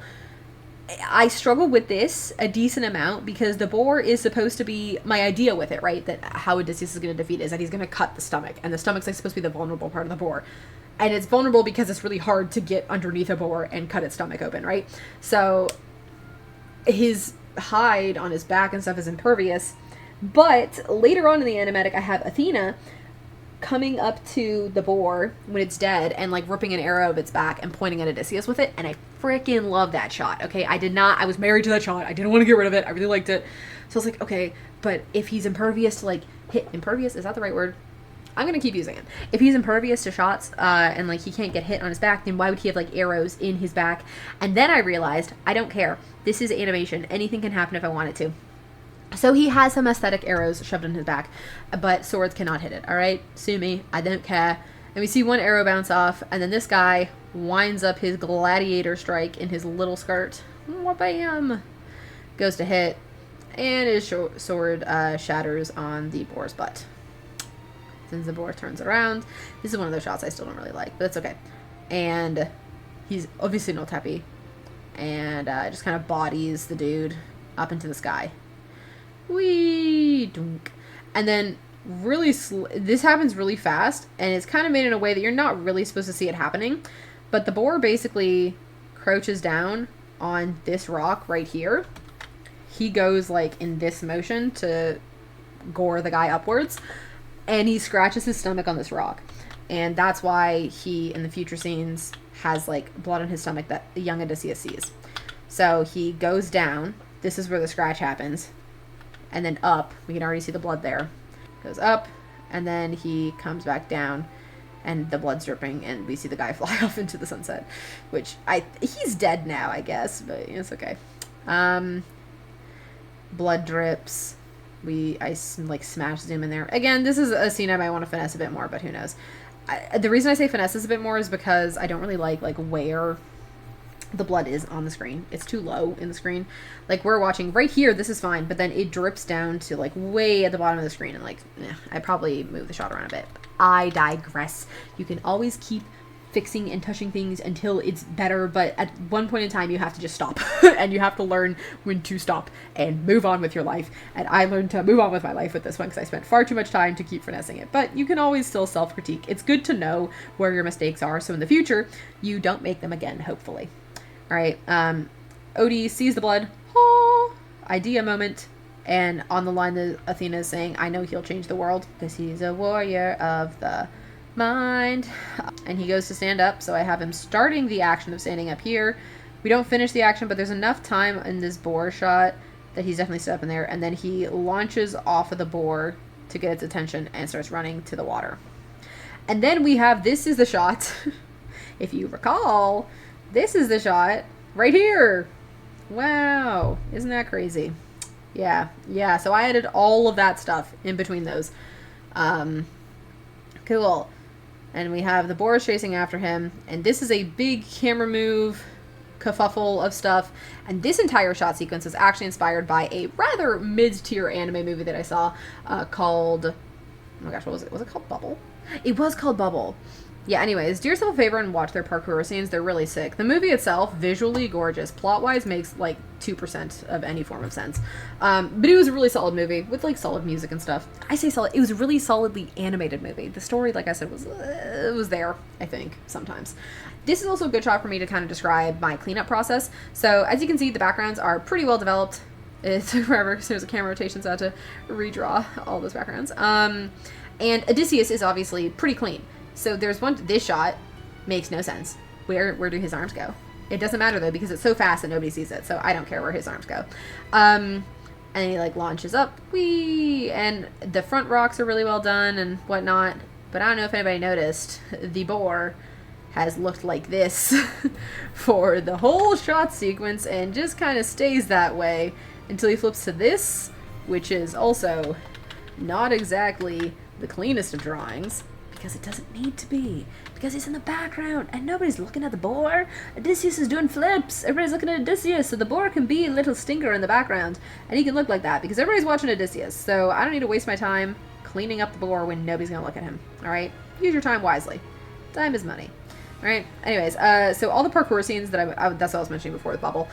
All my parkour scenes were inspired by Bubble. I basically just watched, like, them on loop because they were so cool. The parkour scenes are so cool, and I wanted to utilize a lot of their parkour stuff in here. I don't know why I made Odysseus like a parkour master. I just thought it was kind of cool. He's supposed to be like a normal human, and parkour is something that like people can do. And I was trying to find like a cool ability that a normal non-godly human could do, and jumping on rocks and stuff was fun. So he launches himself up this cliff in a bide to try to get the boar to jump up to him. He's like goading the boar on, basically. Climbs up, flips around, and this is on maybe one day I'll reach him. And he climbed up a cliff. Isn't that funny? Isn't that a funny line? Anyways, got the boar in the foreground. Could have blurred him, but whatever. And then this is, want to know my favorite shot I drew in all of this animatic? Are you ready? Da-da-da! Look at him. Yes, that's my favorite shot. This is basically just Athena is talking back to Odysseus, trying to remind him, hey, do you remember, I can build, this happened, and, like, I'm trying to tell you this right now, and you're not really paying attention to me, you look kind of bored, so, like, I'm going to move you to a new location, so we can see all the action up close and personal, and I'm going to force you to watch it, because I'm cool that way. So she manipulates him and her, like, with the string thing, and zoops them all the way over, to this tree. This was also a shot I changed before. I still had that happening in the previous one. Odysseus jumps. And then from here, we have this bird fly out. And it's supposed to be an owl. And that was Odysseus and Athena coming. This is a cool shot sequence, I guess. It was just like a lot with more so... It was just like an interesting shot rather than like a meaningful one. Like Athena's supposed to be singing and like talking here, and so having her and like a bird was kind of made it hard for her to like emote and say anything. And then yeah, I wasn't happy with it, so I changed it. I changed it to this. All right, and then I also tried to incorporate more of the string thing. She uses it to like move around and manipulate things and zoom. She finishes the string starting getting sucked up into her arm, and it finishes here, where she says, as I teach him, if there's a problem, we'll have the, yeah, so she is basically trying to force Odysseus to, like, look down at younger Odysseus. Younger Odysseus has his little idea. I love this cheeky face I drew. And then we have this shot, which you might recognize from the older animatic, of the boar finally running forward, except the bird does not appear in the background of this as it used to. And the boar starts launching. I redrew this feat running for the boar so many times because hoofed characters are very hard to draw when you're used to drawing humans. Oh, somebody else asked me like how I decide what colors are needed in my animatic. As a rule of thumb, I make all my animatics black and white. The only time I add color is to give context to something that is of importance. Water is a different liquid than blood, therefore I color it blue. Blood is a different liquid than water, therefore I color it red. So that's obvious when a character has blood on them. For this one, like this animatic specifically, it's important when a character has blood on them. It's supposed to be symbolic and stuff. So I wanted it to stand out. Even if it's supposed to be like a rough thing, I still want the blood to stand out. And I want the idea that there's water here to make sense. I didn't want it to just look like it was like black blobby lines doing things. So I made it blue. Cool. Hope that explains something. We have the boar launching at Odysseus, who anime sword swipes him. Of the mind. Yeah. Boom. And then like on the beat drop, I'll play that so you can hear it, but on the beat drop, the camera shakes and the boar hits the water.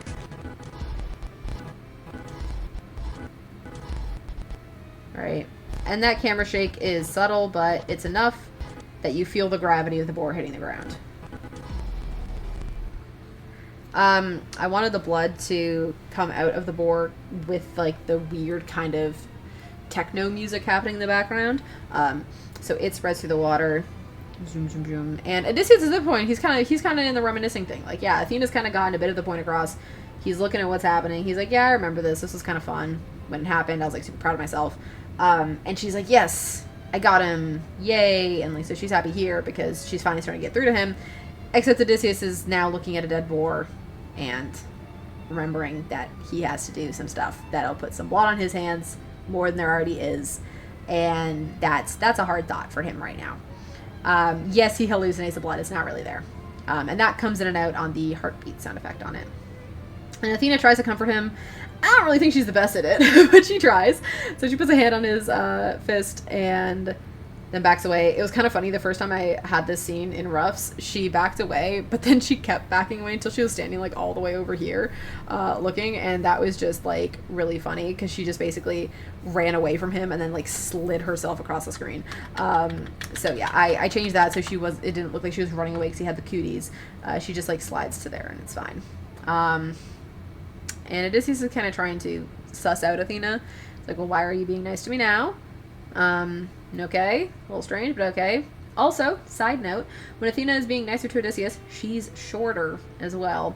Kind of a subconscious thing I did on mistake at first, and then I started doing it a little bit on purpose, where basically if she's trying to connect to him and be more human to him, she brings herself down to his level a bit more, and she's not looming over him as much. The more, like, aggressive and godly, I guess she's trying to be, then the bigger I make her. Anyways, he's like, okay, Athena, I guess. And then we hear Odysseus say, show yourself. And that grabs older Odysseus' attention, and he looks down. I know you're watching me. Oh, that's a cute. The fill is messed up there. Oopsies. Can you see that? Can you see that? Messed up my fill. Where is that? Da, da, da, da, da. Not that I'm re-uploading with a fixed fill, but I'm erasing this for my own peace of mind. So Odysseus jumps off of his pedestal pillar thingy into the water. We have the dead boar in the foreground. Show yourself. Oh, also how the boar was killed changed from the first one as well. In the first one, he still goes the boar towards him. He's not standing up high though. And what he does is the boar is coming really close to him. Athena is forcing Odysseus to look places. And then as the boar jumps, he dodges away, parkours a little bit more, and then throws the sword at the boar. The problem I had with that was that basically the sword, you never actually see the sword hit the boar, you just see the boar dead later. And it's like, you went through all this effort, you should probably see the sword hit the boar, or like see the boar die some way. Like, they literally cut to this shot instead. Yeah, I just didn't really like that, so I changed it. I changed a lot of things because I didn't really like what I had done before. Anyways, he's walking around, he's like, show yourself, I know you're watching me. And he's talking, he's looking around. Like, my idea with this shot is like, you know, when you feel like you have eyes on you. Odysseus feels that, like, young Odysseus, and so he's like, I know you're there! And in the background, older Odysseus is like, is talking to me, like, what the heck? I thought this was like a memory, like, wait, is he talking to me? So we got this fun little pose up here, where he's like pointing at himself. And then young Odysseus gets an idea, ba-ding, ba-ding, and then he flips around, he's like, I can see you. And this was a fun shot that I got a comment on this, that somebody asked me how I came up with the way of like revealing Athena. This shot was basically supposed to be, he's like turning around looking for this person in like every direction. He says, I can see you, and Athena reveals herself behind him, and he's like, ha, I did not know you were there. It's like a bit of like a jump scare thing, because he how would he know where Athena is? She's a god. So this was supposed to be like a funny haha moment. Like, I can see you. And then we slide pan over, and as Odysseus moves over in the pan, we reveal Athena sitting by the boar. Another question I got was how I did this shot. This is called parallax. That's what it's called. I'm parallaxing him. Basically what that means is that as something moves, the closer to you the object is, the more it moves. The farther away, the less it moves. So the background is quite far away. It doesn't move as much. Odysseus is close to us. He moves more. That's why he, in the camera pan, looks like he moves out of the way, or is like slid out of the way of Athena, but he's not. He's like sitting in place kind of idea. Anyways, and we reveal Athena. And then he flips around. Look at that fun smear frame. Wow. And he's like, oh. Athena is talking. He's like, how can you see through my spell? And then expression here is supposed to be, Odysseus did not think that she would like actually appear. Somebody actually appears, and they're definitely not of the mortal realm. And he's like, ah, like a little nervous, oh, please don't kill me. I was lying, and you fell for my bluff. And then on this, Odysseus is like, oh wait, Athena, how's she down there now? And then looks over, she's not there. Huh? Looks back down. Ha ha ha ha. Yeah. And so he gains confidence, like little Odysseus gains confidence through this. He's nervous here, and then by the second time it comes, he's like, yeah, you fell for it, sucker. I like this shot, it's very fast, but Athena's like, huh, okay. So like he has like some confidence, right? He's not just gonna cower before me. That's cool.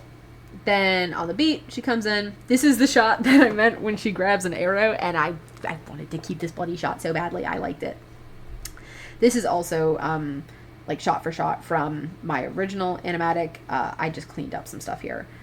Well done, enlighten me, what's your name? I wanted a lot of like physical acting here with them, less so like environmental stuff. Like she has the arrow so that there's some like diversity in movements and things, and she can use it to gesture and do stuff with. It's just like some visual interest basically. So she has the arrow, enlighten me, what's your name? And then as she points at him, what's your name?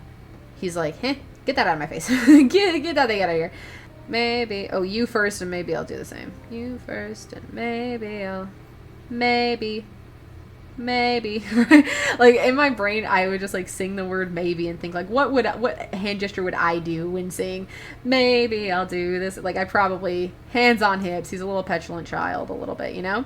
And then Athena comes closer to him, and this is where she starts getting a bit more godly with it. She's getting up in his face, and she's like significantly taller than him now. Nice try.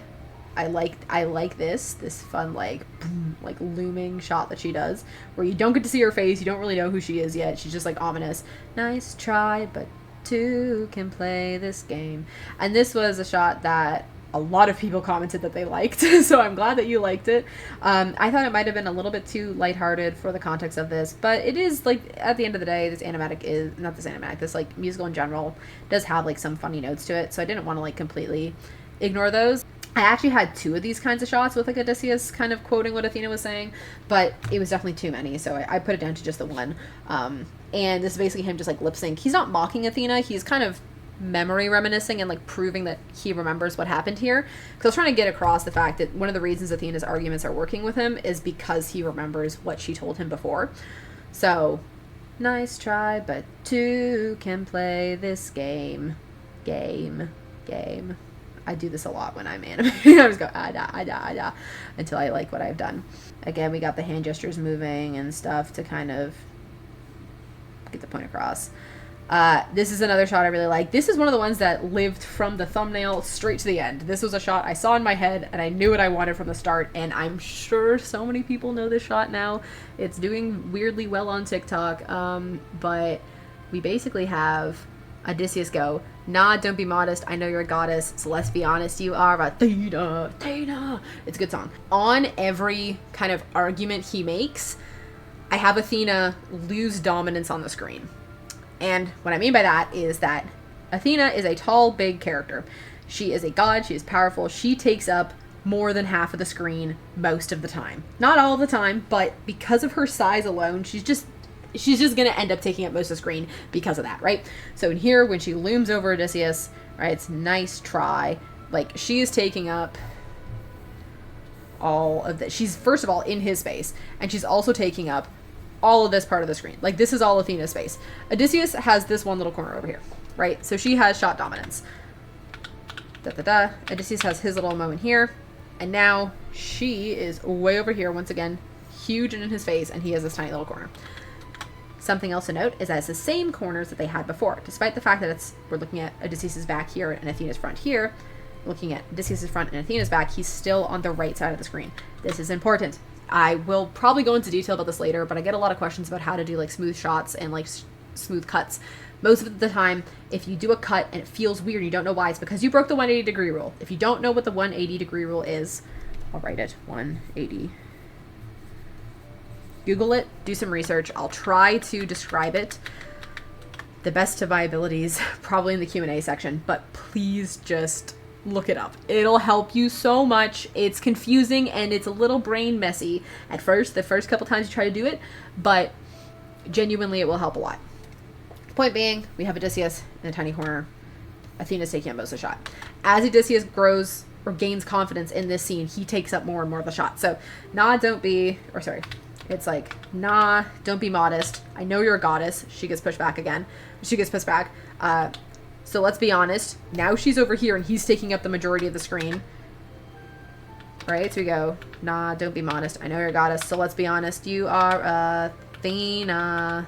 All right. And then we have this cool shot. I just like putting, this is another one of my favorite shots. I just like it. She like whips off her cape. Athena. All right. How did I come up with a shot? I got that question a couple times too. I just like putting words in my animatics that mean things. Also, this is supposed to be like her big entrance. Like, yes, we technically have met her before in the start of the song, but this is like her first entrance to Odysseus back in time kind of idea, right? It's supposed to be cool. She's badass. She's awesome. She's really fun and neat. And Odysseus is like fangirling over her essentially because she's really cool. And this is him singing about how cool she is. She has to look really cool in this scene. So I give her like a cool title screen entrance with like Athena big in the background. I was gonna have like a whole like owl motif thing flying, but I honestly scrapped most of the owl motif stuff because I learned I don't know how to draw owls, and I already learned how to draw boars for this animatic. I did not want to learn how to draw another animal. That's for the next animatic. Thank you very much. So get the big title screen. I want it to be a physical object. You might be wondering, where in the universe has she teleported to? A nondescript battle arena of your choosing. I don't care. It's in Odysseus' mind. He's just kind of like showcasing this, okay? This is, again, like very dream sequency idea. It doesn't feel super dream sequency just because of how I've drawn it, but this is like Odysseus is like showing Athena his interpretation of her. Also, her outfit changes again because she's a goddess and that can happen. Also, I needed her legs free for this scene, and I was not dealing with her skirt the whole time. So she's in a skirt now, or she's in a short or skirt now. Athena. And then the sign disappears. And we have nondescript background characters. Once again, you notice Athena is clean. The background characters are not, because the background characters are not important. They die in approximately 5 seconds. The only character you care to look at is Athena. Look at her butt. Oh my goodness. Alright, so I did not clean up these background characters from the rough version at all. This is also frame for frame from the rough version. This section in general in my animatic was hardly changed. Basically, from here all the way to where we were here is just cleaned up. Right? It's all the same stuff. This also fight scene was inspired by some stuff I saw on Twitter a couple times. Various fight scenes are always a little bit hard for me. I usually just look at fight scenes from like animation that I've seen before and like combine them in my head for shots I think will work. My biggest, I guess, tip I can have for fight stuff is if you want to have your character doing a lot of acrobatics, have your camera follow the main character. They can be jumping around the screen like Spider-Man, but just like track them with your camera so that they're almost always screen center or close to screen center, so it's easy for the audience to follow what's happening. Right? So, like, while she's not screen center here, this is screen center. Screen center? Center screen. Good lord. And that just makes it, like, easier for people to kind of understand what's happening. Because action scenes get very confusing very fast. Anyway, she whips the spear around, thump, grabs it, stabs him in the neck. Wah. This guy gets bodied by her foot. Look at that fish face. Spins around again. And she pushes off of this guy's shield. But she's a goddess, so the force that she pushes off that shield definitely kills him and, like, shatters his clavicle. Also, she has been using this bottom guy as a docking port for her spear, and it's just been, like, spinning around on it. So he's very dead.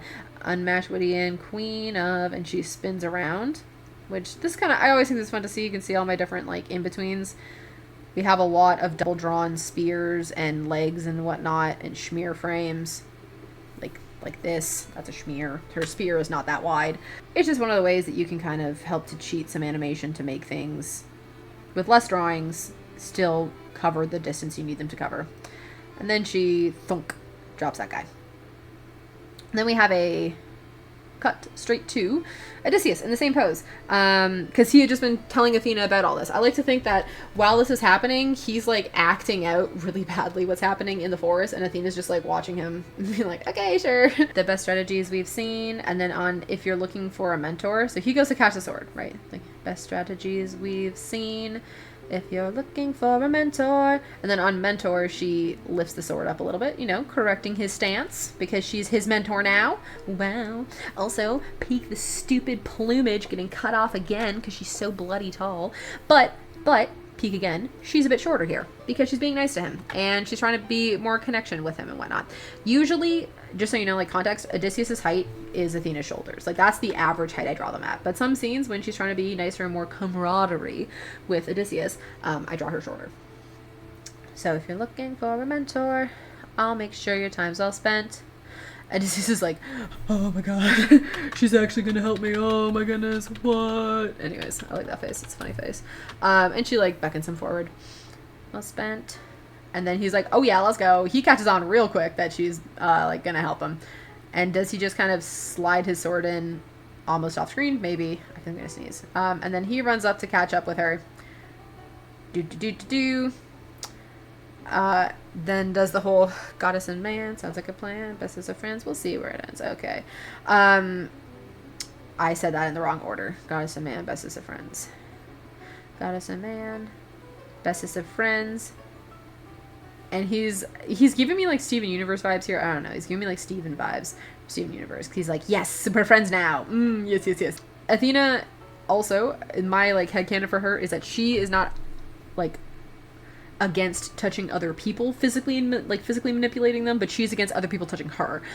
So like this, no, do not put your hand on my shoulder, plebeian. I agreed to help you, not to hug you. Get out of here. But she's not like rude about it. She just kind of lifts it up and pushes it off, and then he's still super happy, and she's like, yeah, we'll see where it ends. And she says it in like kind of like a funny laughing voice. So I think it's a more sweet chide rather than a get your grimy hands off me, you little child. Yeah. And then, which I think this is a fun spot, her eyes change color, she starts using her powers again, and she just destroys the younger Odysseus to make these pillars. This is a shot that happened. I wish I could have given young Odysseus like a better send-off, but he was there for Athena to tell a story to old Odysseus. She has told the story she needs to tell, so therefore young Odysseus has done his part. What she needs now is these pillars for plot reasons that I made later. I also had a very, like, just based off of the sound, like the song and the pacing here, there is very little time between Odysseus, like young Odysseus finishing his line of, okay, and then the music going, thump, maybe one day, like, it's like right into it. Like, there's no time in between. So he kind of just needed to disappear immediately with no context other than that. She's making these giant pillars, right? These pillars were honestly just because it's Greek mythology, bro. Let's just make some cool stuff. The way I came up with this idea was genuinely because I just wanted to have like a cool end scene. Like I wanted it to be sick. And I don't remember how I came up with the idea for the pillars. I don't remember like what I saw that inspired me for it. I think I just wanted to have her like building stuff and kind of like crafting things, and so the pillars were like the next best thing, and then I just wanted her to make like a crazy pillarscape in the sky. We could have like a cool scene with Odysseus on them in it, because once again I wanted to like, I was doing Odysseus like a weird like parkour master for some reason, and these pillars would make like a great kind of arena area for the parkouring to take place with like older Odysseus to kind of show that he still knows what he's doing. Anyway, so she goes up on this pillar while she's singing, maybe one day they'll follow me. And then we see Odysseus is like, okay, you know what? Yeah, I'm into this. And he hops off, lands on a pillar, and is rocketed up to space. We kind of transition to this shot by the pillar, kind of cutting the screen off. Make a greater tomorrow. On that line, Odysseus's pillar rises up to Athena's pillar, and they sing Make a Greater Tomorrow together. And the moment it says Make a Greater Tomorrow is when Odysseus starts rising on the pillar. So I'll play that section for you guys. Make a great, like right there. So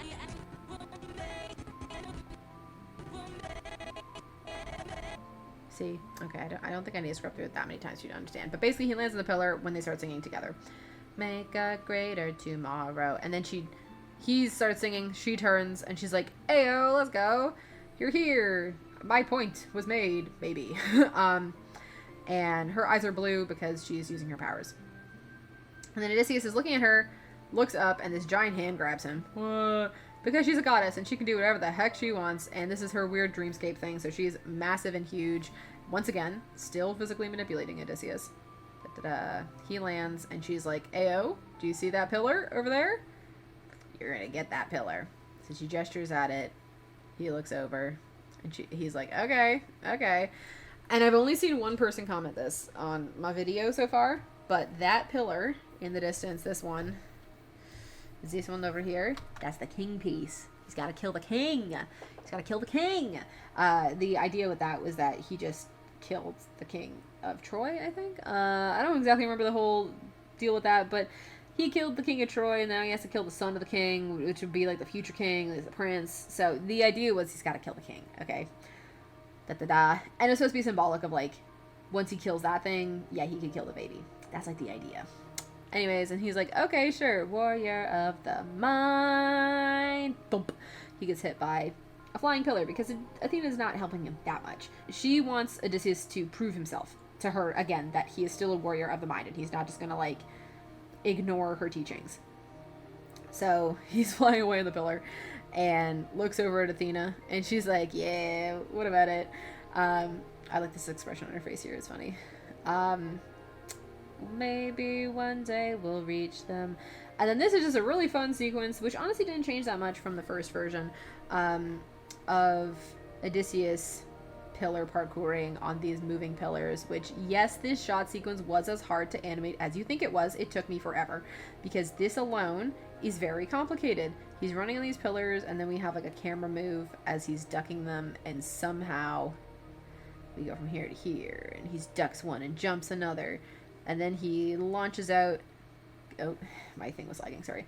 Launches out, cuts the head off one, jumps down, lands on another pillar. This was a lot, okay? this was hard to do. From this shot, actually, I changed a lot. So he jumps off, going down somewhere. Once again, these are all very similar. I added some shots in there with Odysseus when he comes up on the pillar because I wanted to show how he got to the top a bit better. Anyways. So, launches forward. Yawn. Run, jump, dodge, jump, hit. So from here, I just had him launch off and fall down. But what I used to have was he kicked that one and then just like sat down. He just sat down. And genuinely, the reason I had him do this was because I ran out of time and I was tired. And I didn't know what to do with him here. So he just sat down. And that kills the action, bro. Like, this was such a smooth scene. So much cool stuff was happening. And then it just grinds to a halt when he sits down and looks at this stupid thing. So I changed a lot of this ending too. But there was some stuff that I kept the same. Like, yeah, he jumps off the screen to, like, get another pillar. That's something else. But this entire sequence got changed because it was boring and stupid and I ground the action to a halt. So what happens instead is Odysseus hits this pillar and then jumps off. It's a cool shot. Off screen. And he lands on another pillar that's moving. And he starts running on that pillar. As that pillar starts leading off screen, we see it starting to break, right? So he's sprinting up this pillar, and it's shattering while he's on it. He's like, oh my lord, no.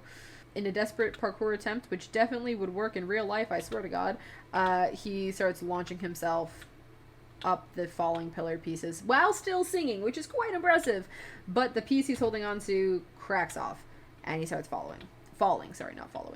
And he's like, oh my lord. He sees his life flash before his eyes. And this is where Athena starts working together with him on the line of, we are the warriors of the mind. We are the warriors. She shoots her magical string up and fixes all the pieces. We have them in the background over here doing some heavy lifting to pick up the other pillar pieces and form it again. This is a shot I think I could do like more drawings in, but I think the point gets across perfectly fine that she's like fixing the pillar for him. And I honestly, there's already so many drawings here, and this is like getting to the end of the animatic. I just needed to finish this, and I think the shot makes complete sense. So it doesn't need more drawings is the point. But yeah, shot gets fixed. This is also a monstrosity of a shot. Do you see how long this thing is? Look at this. Look at this. So this is like an hour of work. Probably more like 2 or 3. I'm lying to you about it being an hour. It's more like 3 hours. Because we start here with like a top-down shot, and then as he runs and gets pulled up, the shot changes and it moves and rotates around till it's a side angle as he launches off in like a death plunge to get the king's head. And then as he goes to cut it off, we have a screen wipe, back to present. Oh, I completely forgot that I drew him like rubbing his head here. Look at him, he's so tiny. Oh yeah, by the way, this shot was Warrior of the Mind! And I made her massive and big in the background because it's cool and sick, alright? And I like that shot idea. Does it logically make sense? No, and it doesn't need to. She's God, who cares? Alright, then we come back in here where she's just trying to reaffirm everything to Odysseus. I still intend to make sure you don't fall behind. She uses her little powers to summon back his sword that she took from him at the start. And once again, back to physically manipulating him, just to make sure he really gets the idea. You're a warrior of a very special kind. He's looking at the blade, looks up at her. You're a warrior of the mind. I wanted to do a sword flip just because handing the weapon to him like this is kind of rude. So she also looks really big in this shot, which is kind of the idea. She's supposed to look menacing and big. Another example of drawing twice to show movement in a shorter amount of time. Mind. Gives him the sword. We have this long shot. She finishes singing. He grabs the sword and she, poof, is gone. And then on the line, don't disappoint me, we have a repeat of one of the beginning shots at the start of the animatic, except this time it's more so that he's like determined. And then when the music, when the time dilation sound like plays again in the song, we have more thunder and the rain starts moving again. The end. Wow. I've been talking for an hour and 15 minutes about this animatic. Okay, we fine. Oh, look, the baby. I messed up the coloring on him. Look at that. That's funny. Anyways, you can't win all of them. That's my breakdown of Warrior of the Minds. Of my animatic version of Warrior of the Minds. This is fun. I love yapping so much. Oh my goodness. I'm a yapper at heart, okay? Let us see what you have said. Okay, start from the top. By the way, welcome to the Q&A section. I will do my best to answer everybody's questions. If your questions are something that would need like a more long form video to go into detail about them, I'll do my best to answer them in a shorter way. And or if I need to like draw something to like help you understand it, I'll try to do that. But yeah, if I don't get to your question in this video, it just means I didn't see it, but I believe I'll see all of them. So just let me know if you do have any more questions. I'm always happy to answer any of them to the best of my ability. Okay, number one, I'm not going to read the names of these people. I'm going to circle them with my mouse because I do not trust myself pronouncing these things. All right, but this is Siraj the Cat Lord because I wanted to read that one. Any tips on using Flip-a-Clip? What software do you use? Any tips on drawing human faces? Flip-a-Clip I've never used in my life, so do your own research on that. I use Storyboard Pro to do all my animatics in. I would not suggest it to somebody starting out trying animatics. Anything with a timeline you can make an animatic with. Any tips on drawing human faces? You can watch 1,000,001 tutorials for them online. Depends on how you feel like drawing them. Whenever I draw a face, I always start with like an oval and a plus for the direction the face is going. Some art teachers will actually flay you alive for putting those stupid little plus in the face. It just helps me and I like it. From there, I usually block in a neck and if I want like shoulders or something, right? The face itself, it depends on what kind of face you're drawing. Like just faces in general, I would say look for like divisions. I put this midline in because I know that's where the nose is going to go. So now I got my cute little nose. And then this line right here is where the eyes are supposed to go. So I'm going to block in where I think I want my eyes to be. Right? I'll put in some pupils. Why not? And then I'll delete that line. And now from here, actually I still want that line. This area, especially if I'm doing a 3/4 pose, let me show you. This zonage is where the face dents in, right? That's like your eye socket. And then it follows the curve down. The shape of this part of your face depends on what kind of person it is. Female, male, young, old, skinny, chubby, whatever it might be, it can change a lot. Then I block in the back of the skull and head. I add hair on top after, so everybody starts bald because I like making people bald at first. And the ears are at the same level as the eyes, so they pop in somewhere around there. I'll block in the nose a bit more. I like putting lines in the nose. I don't know why. You don't have to. Actually, I do know why. It's because I read a lot of My Hero Academia in my formative art years, and Horikoshi draws little linies on the nose, and they look very cool, and I like when he draws them. So I started adding that too. Eyeballs. I could do a whole tutorial on just how to do eyes, but they're a very stylistic thing. Just kind of play around with stuff. Play around with shapes, play around with things until you kind of get an idea of how you like to draw. There's no such thing as your style. Well, sorry, there is such thing as your style. It will constantly evolve. Don't try to like, oh, I'm still trying to find my style. You're always finding your style. Just start drawing. Whatever you draw in right now, that's your style. Okay, bud? You might not like it, but that's your style. So just get used to it and keep getting a feel for things. I add little cheek blushies because it helps to show like the roundness of a cheek. I don't know, I just like that. And then a little face. I don't always connect the mouth lines together. Sometimes I'll leave like a gap in between just for funsies. I'm gonna draw myself. I usually end up drawing myself, okay, but my chin is not that pointy. Let's just like round out my chin a bit. There. My best practice subject for drawing is always me. I draw myself constantly. Maybe I'm self-centered, but I don't know. I'm comfortable drawing myself. I like drawing myself. Then I block in the hair. Never draw every individual piece of hair, please. Good Lord, you'll want to kill somebody.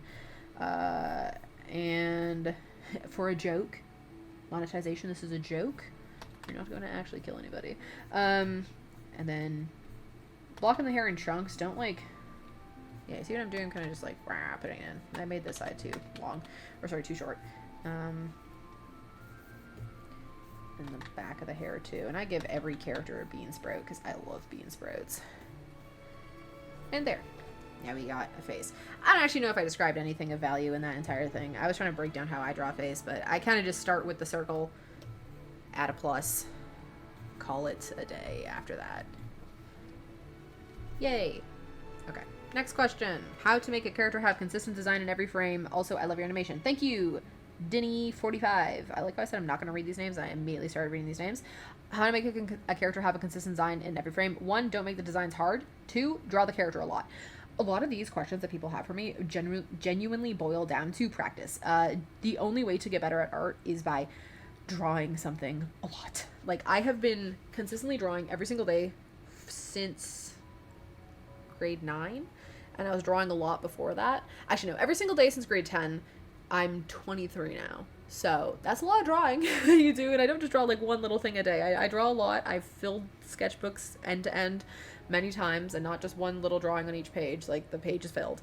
I draw a lot and practice a lot. That's genuinely how you have a consistent design in every frame. Also, don't make your designs hard. The harder your design is, the harder it'll be to draw it. My Odysseus design is not that hard. It is a dude with some hair. He's got his little thingy, and then this like triangle shape, and then again, and he's got little legs and feet. All right, there's not, the point being with my Odysseus design, there's not a lot of detail on it, right? Like, it's a decently simple design because I'm doing this for like an animatic. It has to be able to be reproduced a lot, and I have to be able to draw and redraw and do stuff. You got to keep your designs easy. All right. When you listen to the song, how did you come up with what you want to draw during those frames? Like, what goes in your head when you listen to the song, BTW? I love the animatic. It is so well made. Heart. Thank you. I appreciate the love. What goes on your head when you listen to the song? I maladaptive daydream. I close my eyes and I start just like thinking stuff up. That's how I come up with what I want to draw during those frames. Sometimes I'll come up with something and then later realize that I hate it and don't like it and have to redo it, but that's how I come up with stuff initially. It's literally just like staring off into the distance. People probably think I'm disassociating a lot. I probably am sometimes, but the other times is because I'm imagining something in my head. It's the kind of song like you can listen to something and see a cool fight scene happening. That's the kind of music you want to be making animatics to. And like, not necessarily always a fight scene. Like, I think one of the next songs I want to do an animatic to is Will You Fall in Love With Me Again, because it's gorgeous. And no, I can't imagine a fight scene in that song, but I can imagine like what Odysseus would be doing in the scene and like how Penelope would be set, like where she is in context to Odysseus, and like I can see that in my head, and that's enough for me to want to make an animatic out of it because I can visualize that kind of stuff already. Yeah, what goes on in my head specifically though is pretty much just like, I've tried to think about this a lot so I could describe it because this is not the only time this question gets asked. Inside my head I kind of see a lot of shots from like a third person perspective, like I'm like a floating camera above them, and like I'm not necessarily seeing a shot framed like this or like this. I'm just kind of seeing like the actions happening and then I put the shots in. But that's just how my imagination works. Like, different people's imagination works different ways, and it's hard for me to kind of like give you an exact description because it's literally just what's in my brain. But if I was trying to describe it to you, it would be like you have like a floating 3D camera that I can like spin around and move in the frame, and I have cool stuff happening that I can imagine from that. I don't know if that made any sense. Anyways, okay, next question. Marile. Okay, I'm gonna stop trying to say these names. I would love some tips about timing and consistency in things like turns and 360s, please, as well as what software you use, and if you know any similar alternative softwares. I'm very excited for this tutorial. I'd love to learn from you. Oh, thank you. I don't really have any alternative softwares except using something like Procreate. Anything with a timeline. Genuinely anything with a timeline. A timeline is, once again, this thing down here, so you can like scrub through. Okay, that's what you need. You need a timeline. If you don't have a timeline, you can't make an animatic. So any software with a timeline works. Clip Studio Paint, Procreate, Photoshop, any of that kind of stuff. And I'm sure there's free softwares as well, but I've never used them, so I'm not going to like endorse something that I've never used before. Consistency in things like 360s. Okay, so I'm going to open up an older version of my Animatic and show you, because I have to show you the roughs basically. But when I do the 360 turn at the start with all the pillars and whatnot, the important part, I block everything in. So I break everything down into simple shapes, and that simple shape that I use consistently is a cube or a rectangle, because in my brain I can tilt this into perspective very easily. Like I can make a perspective wall, I can tilt it the other way, I can get some pretty simplistic perspectives happening there with just a flat square like this. If I want to make it even more complicated, I can start making it into a cube, and I can start like rotating the cube and then put whatever circular round whatever object in there once I've rotated this cube. But this is how I do the frames. I block in the frame with simple big shapes first, and then it's like I start with this big huge doohickey, and then I know it's rotating one direction, so I change it, and then it's here going like this. So we're rotating the whole thing around.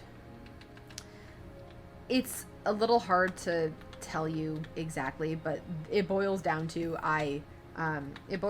basically me just taking squares, and rotating with the squares and then putting the character in. Same thing like with Odysseus, I start with like a very simple 2D like thing with like a plus to show the front of his chest, the side of his chest, and then like if he's rotating this way, it rotates like this into something like this, and that's kind of how I rotate around and around and around. All right, so start with very simple shapes, add directional notation on it like these pluses to show you which way the character's looking, and also on the environment ones to show you which way something in the environment is going. Cool. Hopefully that made sense. I don't know. All right, next question. What motivates you to animate? Hey, that's all I have, lol. No worries, that's definitely a question. What motivates me? Spite, and I want a job. No, genuinely, I want to work in the animation industry very badly, and I have for quite a while, but I unfortunately graduated at a really stinky time in the industry, so it's just kind of like not a lot happening right now, and I would like a job eventually, so I want to keep making content to make sure I'm staying up to date with software and techniques, and that I'm constantly growing and bettering myself as an artist. I'm ambitious, all right? I want to do cool things. And also, it's just the music is good, bro. And like I see other people do really cool artwork, and I just want to make cool artwork too. And that's usually what motivates me to continue things. For this animatic specifically, what motivated me to finally come back to it and clean it up was genuinely I wanted to finish up a portfolio piece. My portfolio didn't have any cleaned up artwork in it. Let me show you. Ignoring the worry of the mind, most of my artwork in my portfolio, all of my artwork in my portfolio is pretty rough. All right, like it's all this kind of style, which isn't bad. Like it's artwork and it's good, but it's still rough. And I really wanted to have a clean piece in there that I could show. So that's kind of why I came back to this and cleaned it up. It was so that I could finally have like a fully finished, fully cleaned piece in my portfolio that I also could post online, and hopefully some people would like it because I think it's just more fun that way. What program do you use to animate? Storyboard Pro. How do you decide what camera angles and shots to use? Do you have tips to make the movements and flow feel so smooth? Edit Your Other Mind is probably one of my favorite YouTube videos. I can read. It's probably my favorite video on YouTube currently. I've watched it over 20 times in the last day and a half. So I'm super excited for a breakdown of it. Oh, thank you so much. I'm glad you liked it.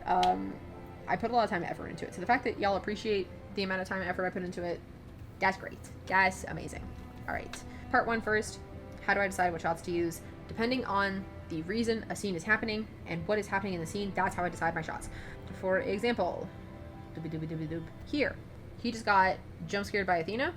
I want him to feel small and insignificant. Therefore, he is small and insignificant in the shot. Shot like this, Athena is going to be domineering and very big on screen. Therefore, I have a shot that is showcasing how large she is in context. This doesn't always go for like every single shot. And you'd also ask me like, hey, well, like, sure, she can be tall and domineering, but couldn't you have done a shot where it's like she's standing here, perfect side angle, and Odysseus is like here? Like, yeah, I could have done a shot like that, but I wanted it to have a cool visual interest. I wanted to change the camera angle a little bit. This shot is flat. It works, but it's flat. I want something that has like angles and stick stuff and whatnot. So it's a lot of playing around, and sometimes in my thumbnails, my shots are a lot flatter than they end up being. And I tweak things and move things around until I can get a shot that's more visually interesting than what it initially was. Like, this is kind of a shot, like a flat shot, but it's not completely flat because we still have lines like this in the top. We have stuff coming down, pointing at them. You know, there's a lot happening in a relatively flat shot still. And the reason I chose a shot like this was to showcase the environment again. Generally, wider shots are chosen to show where the characters are in context of the environment so that the viewer knows what's happening.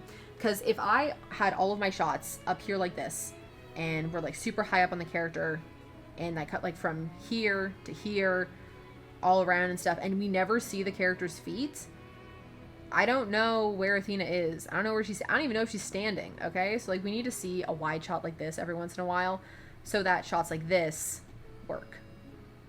There's a lot of rules to picking shots. I could rant about shot choices all day long, but I'm not going to. I hope that is at least a brief summary of like how to choose shots. The other question was, do you have any tips on making movements and flow feel so smooth? Hee. I was trying to avoid going over this, but I'm going to go into it anyways. Welcome, Professor Jasmine. Time for me to teach you something. Okay.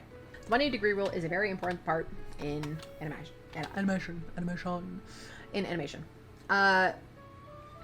Imagine this is your stage, okay? Character A, and this is character B. In between character A and character B, there is an invisible line. This invisible line is the 180-degree rule line. And what that means is that your camera that is looking at characters can go from here to here. It cannot go over here and look at the characters this way. The reason it can't go over there, I'm going to illustrate an example for you. Actually, I'm going to find an example I've already illustrated because I don't need to redraw something 10 billion times.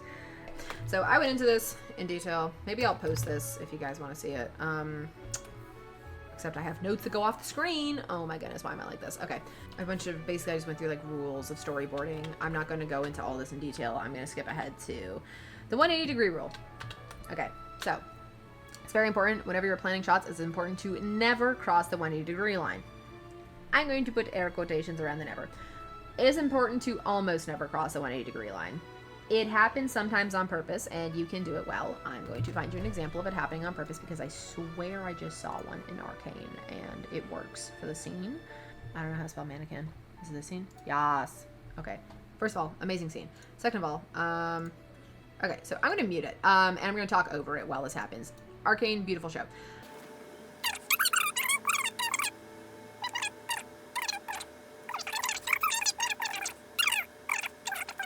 Scrap that part. Point being, you can break the 180-degree rule if it makes sense for the context of the project you're doing.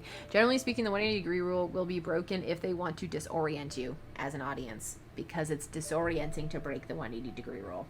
Now, every scene you make and you draw has an invisible 360-degree radius to it, and half of that 360 degrees is the 180 degrees. And that's the 180-degree rule. Name comes from that, okay? The camera can't move itself more than 180 degrees or else the continuity of the scene will be broken, because the camera shots will change, okay? Continuity is also an important word. In storyboarding, you'll hear it a lot. But it is a bit more obvious with a ball toss. So I'll show you with the ball toss. So, character A, our red character, is going to be throwing a ball from screen left to screen right. All right? So he tosses, the ball travels, and character B is catching it from screen right to screen left.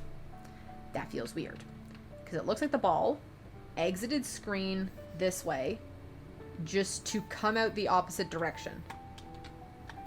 That's not right. And character B catches it. So the reason this doesn't look good is because the second camera went on the opposite side of the 180-degree line. So we're going to fix this. Instead, shot 1 throws, and shot 2, the ball continues through the shot into character B's hand. The ball is continuously moving screen left to screen right, even once we have cut. It's still moving that way, okay? That is how you keep things feeling smooth. If you have continuity of movement in shots moving consistently from left to right or right to left, whatever it is, you have to keep them consistent. If you don't, things will get confusing and it won't look right. All right, and for camera context, that's what the cameras look like. Okay, I have a bunch of notes. I can totally teach you all this stuff. Like I said, I can post this if you guys want to see it. Just let me know. One of the other things about flow is you want to make sure if you're not starting and stopping actions within shots. Sometimes you want to have an action start in one shot and finish in the next shot. Okay, here, this is a good example. So the character on the right starts to swing the sword and then finishes. So he starts to swing the sword and then finishes swinging the sword in the next shot. And because I'm just kind of like cutting in on him and the action's going in the same direction, it works. Right? That's an example of what I mean by cutting the action in half. It's called cutting on the action. So to kind of hide the cut, you cut on the action because the viewer is more interested in watching the action be cut than they are watching the actual cut happen. So you kind of hide the cut with that. Who's your favorite character in Epic? I'm honestly curious. Probably, I'm biased. I like Poseidon. That's probably my Percy Jackson obsession speaking though. I do really like, obviously I like Odie. He's great. Yeah, probably Odysseus or Poseidon. That's probably who. How ... do you get started? Do you make backgrounds first? How do you plan the poses? I'm going to assume that means plan and not plans.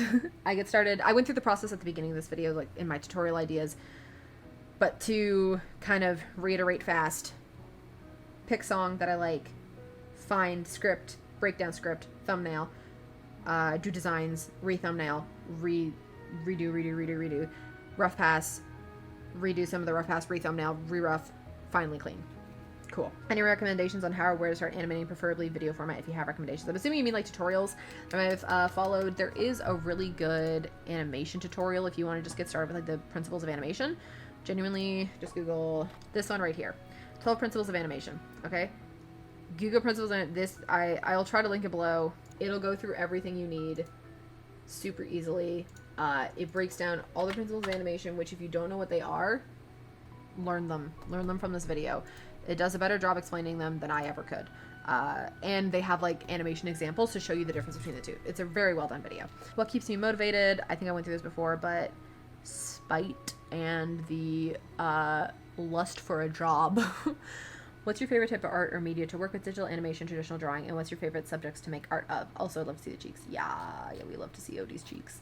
So usually digital, like it's just kind of like my fallback too, but I really like working with like markers and sketchbooks and stuff, and ink as well. Ink is really fun, so probably that stuff. And what's my favorite subjects to make art of? Honestly, anything. I have this cute little sketchbook. I posted about it before online. I call it my adventure sketchbook, and I kind of bring it everywhere with me, and I just draw whatever I do that day in it. I don't always draw in it. It's not like oh yeah, every day I draw something. This is more like if I know I'm going out to do something cool, I bring it with me and I draw in it. It's fun and I like it. What software do you use? Toon Boom Harmony. Do you use multiple layers of animation at a time, like only one for background, one only for Athena and one for Odie, or just one for the characters and one for the background? Actually, I want to see your layer situation. What do you do to not make it awkward when you switch camera angles or when two actions are a bit too different? Finally, what do you do to stay on schedule? Sometimes not sleep. Not exactly the best answer for these things. Schedule. Usually I just know, like I've been doing this long enough that I kind of know how fast I can do things. And so I allot myself the amount of time I think it'll take me to do these things. I will say the cleanup on this took me longer than I expected and anticipated, hence the reason I finished it literally hours before I left for a different country. But yeah, I kind of just like know this is the level of difficulty the shot is going to probably take me so many weeks to do it, and I allot myself that amount of weeks to do it. And I don't know, I guess I have good discipline, bud. Like, I don't know. I keep myself going because I want to see it finished, because every time I finish a shot and I look back at it, I'm proud of what I did. And once I'm happy with what I made, then seeing more of it makes me even happier. So That's actually one of the reasons I wanted to redo this animatic in general, is because I wasn't happy with what I initially made, and I wanted to see it become something better. The first shot has a bunch of layers. Okay, so I organize my layers usually pretty decently. Sometimes they're more organized than others, but I have like my foreground characters layered. Generally speaking, line art is separate to my fill. Odysseus has like a fill on him, and then we have his line art separate to the fill. The eyes whites are in the fill. Backgrounds have fills on them. Sometimes they're all one shot, like one scene, just because of the background, and I don't want to have like 8,000 layers, so the background fill will be the same as the line art. The crib was separate to the baby. It didn't really have to be, but it was. Yeah, and then the rain will be its own layer. Effects is always its own layer. Backgrounds are always its own layer. If I have parallaxing happening in the background, which means different background elements move at different times, then I have multiple layers. For a complicated scene like this one, you can kind of see my layers freaking out over here. Each rock is its own because I had to move them around and parallax those. The background itself was just its own layer, though. That was its own thing. And each character has its own layer. I never draw characters on the same layer. Because inevitably I have to change one, move one, change something, and if they're on the same layer, it's annoying as hell, because then you end up like deleting part of another character, and it's just annoying. So yeah, separate layers for all the characters, backgrounds, and effects. They all get their own layer. And I try to organize them as much as I can, but it is time consuming to organize. How do you not make it awkward when you switch camera angles or when two actions are a bit too different? I answered the camera angle one already. Two actions are a bit too different. The thing you mean is that like from one shot to the next, the actions are kind of clashing. Try cutting on the action instead of on the separate action. So like you go from one shot to the next. Let's say they're throwing a ball and then shaking hands. Have the ball throw, finish in the second shot. So start in shot one with the ball throw, finish it in shot two, and then continue in shot two and do the handshake. So kind of like hide the cuts with like the actions if you can. Yeah, why does Odysseus have his cheeks out? Because it's funny. What's your thought process on making Odie watch himself and his old actions? Such an awesome creative spin on the song. I wanted him to reminisce and have a reason for why he agrees with Athena. Athena was trying to show him what he used to be like before and why she's trying to show him why she chose him. And I wanted him to see that choice being made, if that makes sense. How to make brownies. I don't know how to make brownies. How did I discover Epic? I think it was a edit to Warrior of the Mind. And I really like the song on TikTok. It's like I heard a clip of it on TikTok and I was like, oh, that's good. And then like I looked it up on Spotify and I listened to it. And I think I saw another one to Just a Man. And then I realized they were from the same musical and I was like, oh my god. And then I listened to the musical. So yeah. Alright. That's it for YouTube questions. Next on the chopping block, Instagram. If I look into this, it doesn't like let me see the answers on PC. I think it's because it's stinky. But I have it on my phone, so I'll read them. Okay. We have a couple. All right, let's get, oh, that's a funny shot to open that up too. Dree.imi asked, how do you draw natural poses and character interactions? A lot of it's references initially. I also did a lot of life drawing classes in my like formal education. If you want to do some life drawing classes on your own, I'd suggest using websites like this one, Line of Action. It's really great. They got a whole bunch of figure drawing you can do on this site. You can customize like the lengths, what kind of models you have, all that kind of stuff. It's a great way just to get like comfortable drawing poses, and you can select ones with multiple models. That was kind of how I got more comfortable doing like characters interacting and stuff. Also just like observe the people around you, how people talk to each other and like speak to each other in conversations, and like how they are physically close or far apart. Just like, you know, put your artist lenses on when you look around and try to observe everybody with like a bit of a critical eye sometimes, and use that to help inspire you for character interactions. Masaru.drawing asked, do you have references or cite for your shots? Not all of them. I talked a little bit about it in the previous section. One of my scenes is almost directly from the Hades 2 trailer. This shot right here. 1, 2. That's really it. So some of mine do have like references that I'm using from usually YouTube or Twitters, where people post like their animations and stuff. I just look at them. I'm like, ooh, that's cool. I want to do like that shot or that thing. I have like a bunch of saved folders on all of my stuff, all my like various social media platforms that I use it for. Aubrey Chantel 123 asked, what software do you use? How do you maintain consistency as you work? I use Storyboard Pro, and consistency is genuinely just practice. There's no other answer than that. And also looking at things with a critical eye so that you can determine when you're not consistent. Yeah. Tyra_the_art_kid asked, hello, could you please explain the frame exposure for your /an animatic? Thank you. I'm assuming by frame exposure you mean the length of time a shot is on screen for. So for me, if it's an action shot, it has 2 frames, and everything else gets held just however long I need it to be held. And generally speaking, smear frames are usually on 1s.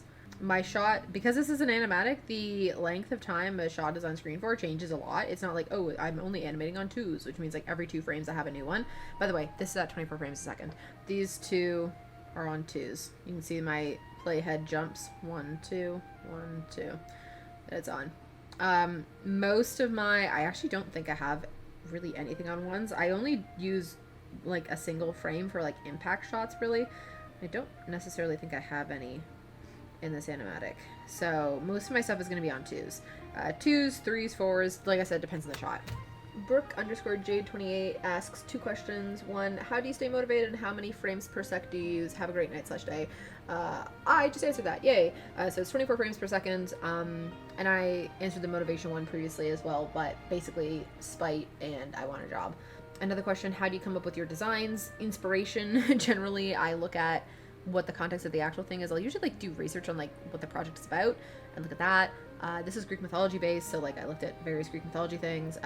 Odysseus, I ended up making his hair black just so he would stand out more in the shots. Like sometimes my character designs are motivated by like visual cues I need to have happen. So like his cape I liked because it would be flappy and cool in the wind, and then I made his hair black so that it would stand out more, or he would stand out more in each shot. Gail the Bill asks, how do you time storyboards correctly frame wise so it's not 1 FPS then 60 FPS the next? So FPS is just frames per second. You actually can't change that once you set your project. So like your project will be whatever you set it to. Like if I make new, you'll see in here frame rate 24. Once I set that frame rate, if I change it, I'm changing it for the whole project. It won't just be like one shot and the next shot. I think what you mean, sorry. I think what you mean with that shot, or that question, sorry, is like, how do I change one shot being so many frames here and then this one being longer than the previous shot? Like I said, you just need a software with a timeline, and then see this little yellow doohickey that appears? It lets me drag out and change the length of my shots, and I do that just to kind of set up my scenes in such a way that it's timed properly the music and that the action feels like it's not hanging somewhere too long or going too fast across something. That is genuinely just like a feeling thing. Like once you look at something enough, you can say like, oh, that doesn't feel right. Why doesn't it feel right? Is it too long, too short, too fast, whatever. How do you create beat boards for animatics? I don't do beat boards, actually. I just do thumbnails. And that's just like teeny tiny rough drawings that I draw in the software. You can do it on paper. You can do it in anything else, in your iPad, your phone, whatever you want to do thumbnails in, you can. But some people do beat boards, but I find beat boards are a bit more of like a visual development thing than for storyboarding purposes, because a beat board is supposed to show an overarching story moment, not a specific shot, if that makes sense. So I don't do beat boards. Pixel Hoovian asks, how do you get the music? I can never find how to get it so I can line things up. By get the music, I think you might mean like, how do you download it? I use a totally legal website. I just Google YouTube to MP3 and pick the first link that doesn't try to download a virus. And then I can never find how to get it so I can line things up. I think you just mean like syncing it to the music. If you have an option to show waveform, which is these squiggly lines down here, sometimes that helps you line things up. For example, here, when the boar hits, you can see the waveform changes, and I'm syncing the shot change, or so I'm syncing the boar hitting to that right there. I do something similar right here, where you can see the heartbeat come in. The red appears on his hands on the heartbeat and disappears on the next heartbeat. So sometimes seeing the waveform is helpful to do that. Depends on the software you're in to show the waveform. Here we go, show waveform. Right, so some software it's in different spots. But yeah, waveform will help with that. Kulik08, sorry if I butchered that, asked, how did you find your art style? I just drew a lot. It still changes. Whatever style I draw on that day is my art style. I think I mentioned this earlier in the video. Actually, no, I did. Basically, whatever you're drawing right now is your art style. Yeah, sure, you can like finesse it to like make it different later on, but your current drawings are in your own style. Do not fret about it. It is okay. I know it's like this big thing that like people always try to like, oh, I need to discover my style. No, just keep drawing. You'll get there eventually. whatever you're drawing right now, that's technically your style. You might not like it. So like you might not like your current style, and that's okay. I didn't like mine for the first bit. But I would say currently my style is an amalgamation of the stuff that the content I consumed in my formative art years. So Voltron, ooh, I'm so sorry.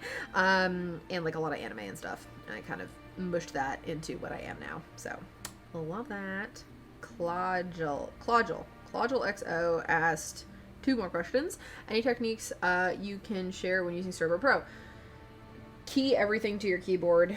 I usually the backspace or like the delete keys what you have to use to get rid of your scenes. I keyed that to the W key. So when I want to delete something, I just hit W. 1 and 2 zoom in and out. A and F go between your frames. I keyed all of my shortcuts for me. Honestly, just making shortcuts. Shortcuts is the best. Okay, like what was that? V for me gives me the brush tool. E is for the eraser. G is for the paint bucket. Like I have everything just kind of keyed up. I also use the numbers. So if I have to do an autofill, autofills are great. If you want to do it, you go into layer, generate automat. Best thing in existence. It'll choose the current color you have selected, and it'll automat. You can make a new layer, or you can have it create on the layer you're currently on. Basically, it'll take the line art of that layer and generate a background shade for it. I'll show you an example. So for this one, actually here, we'll do a new layer. Generate automat, and then ta-da! So it made this layer for me where it autofills. That's probably the best thing you could ever use. And there was a really good video by a animator online who pretty much taught me all of my tips and tricks I know about about Storyboard Pro. By I always mess up what their name is. Toasty Glow. See, did I mess it up? Okay. Tips for Storyboard Pro, or Toasty's tips for Storyboard Pro. Best video ever. I'll link it in the description. It has taught me genuinely an absurd amount about Storyboard Pro. And it's only like a, what was it, 14-minute video? Not even? 4-minute video. It's a 4-minute video, okay? It'll teach you so much, believe me. How do you get your color mat so clean to use Automat? I think I just answered that by showing you how to use Automat. Yes, I do use Automat, though sometimes I do have to finesse it on its own. It's not perfect. And then I color in the eyes. I do the eye whites by hand. So that's its own thing. What do you do when you have art block? Please help. I look at other people's art and I get jealous and then it makes me want to draw. No, genuinely. I just look at like Twitter and stuff, and I would open my Twitter, but we can't scroll that in public. I just look at artwork. Artwork inspires me, bro. Sometimes it's looking at, like sketchbooks people do. Sometimes it's taking a step back from what I'm always doing and going, and like trying something new. One of the artists that definitely got me out of an art funk after a while was this one, Pixbun. Her stuff is beautiful. Oh my god, it's incredible.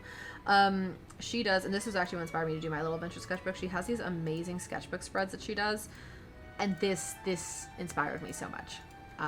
So find an artist that you like and that you like doing the stuff of, and that you like the context of what they, or the content that they're making, and use that to inspire you. That's my best advice. Sophia.Simon asked that. Biju Tamer, making good compositions. Don't shove a character too close to the top or bottom of the screen or the sides. Try to keep them in comfortable positions. Use the rule of thirds, which is this line situation. All right.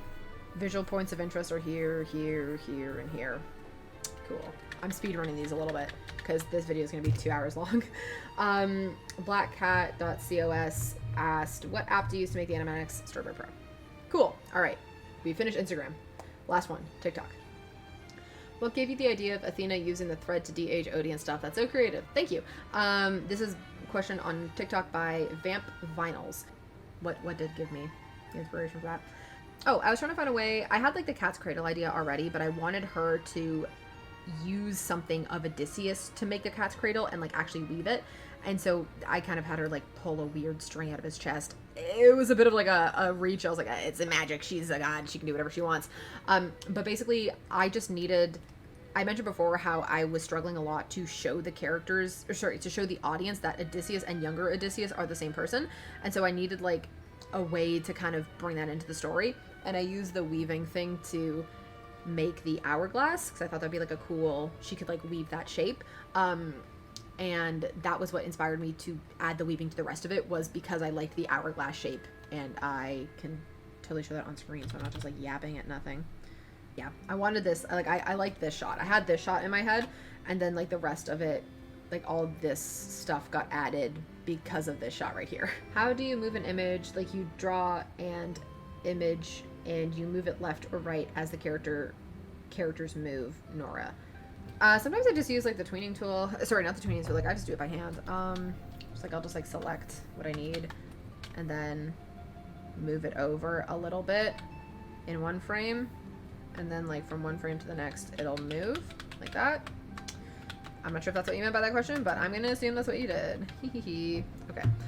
N.Queen asks, I want to start doing animatics and stuff. What apps do you suggest to start, and how do you use them? I have a tablet BTW and do my work on it. I would suggest, honestly, probably Procreate to start. It has a timeline, and it can get you started with like doing some small animation stuff.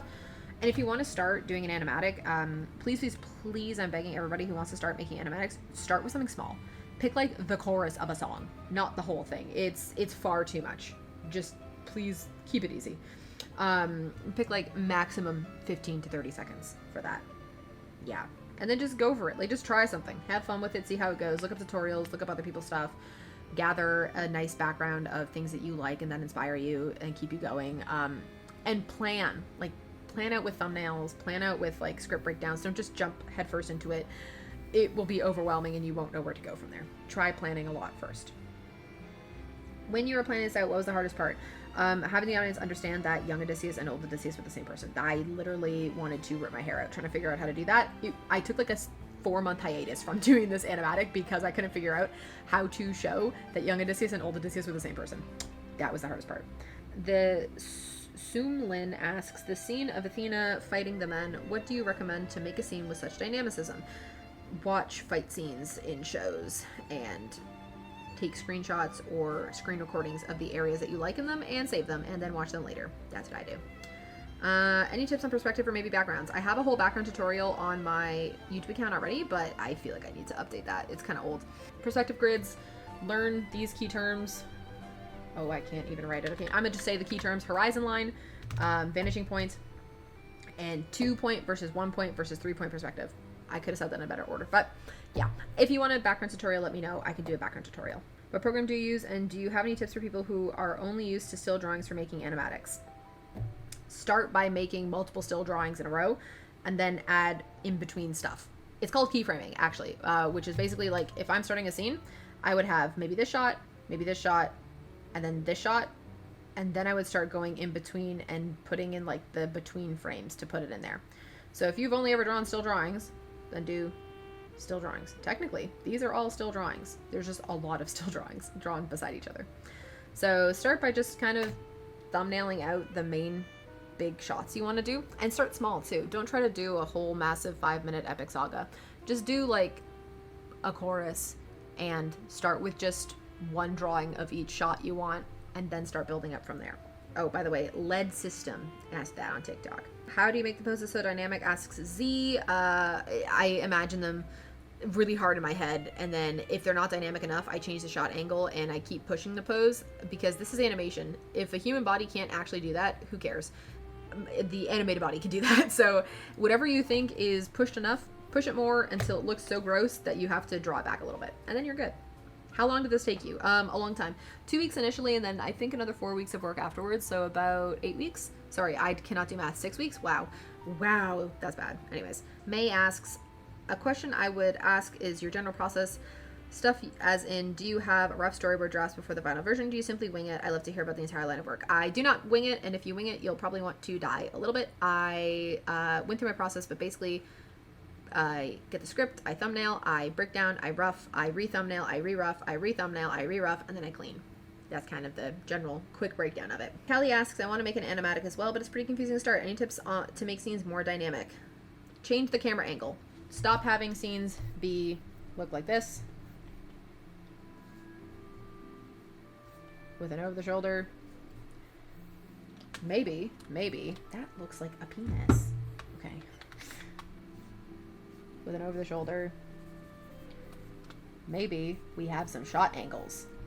Maybe we're looking at a character like this, right?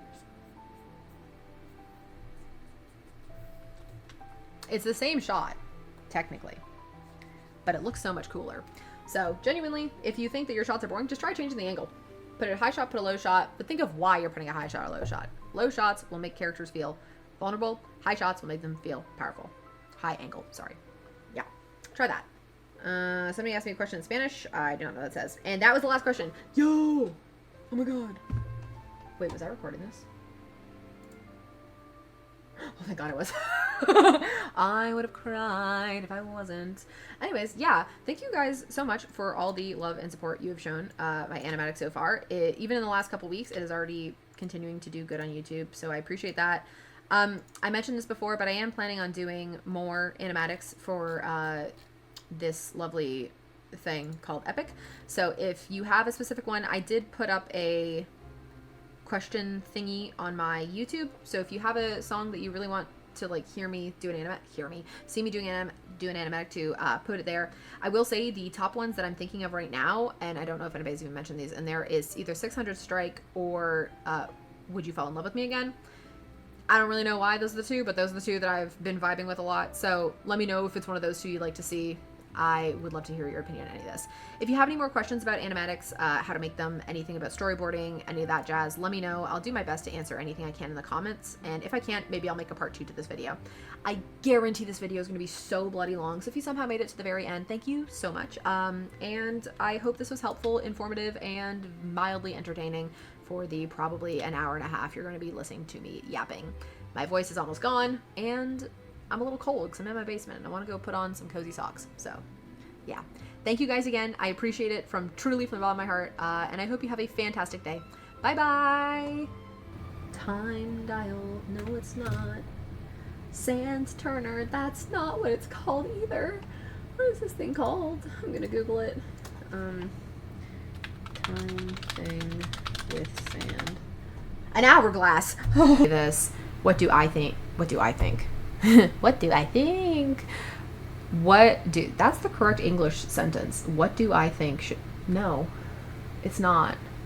Here, you pull it up. What is it?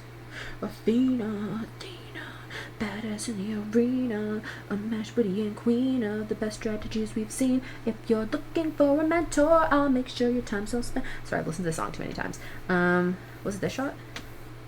Was it like la la la la la la la? Oh, I do. I wanna be legendary. Da da da da da da da. The Minotaur even surpassed. Okay.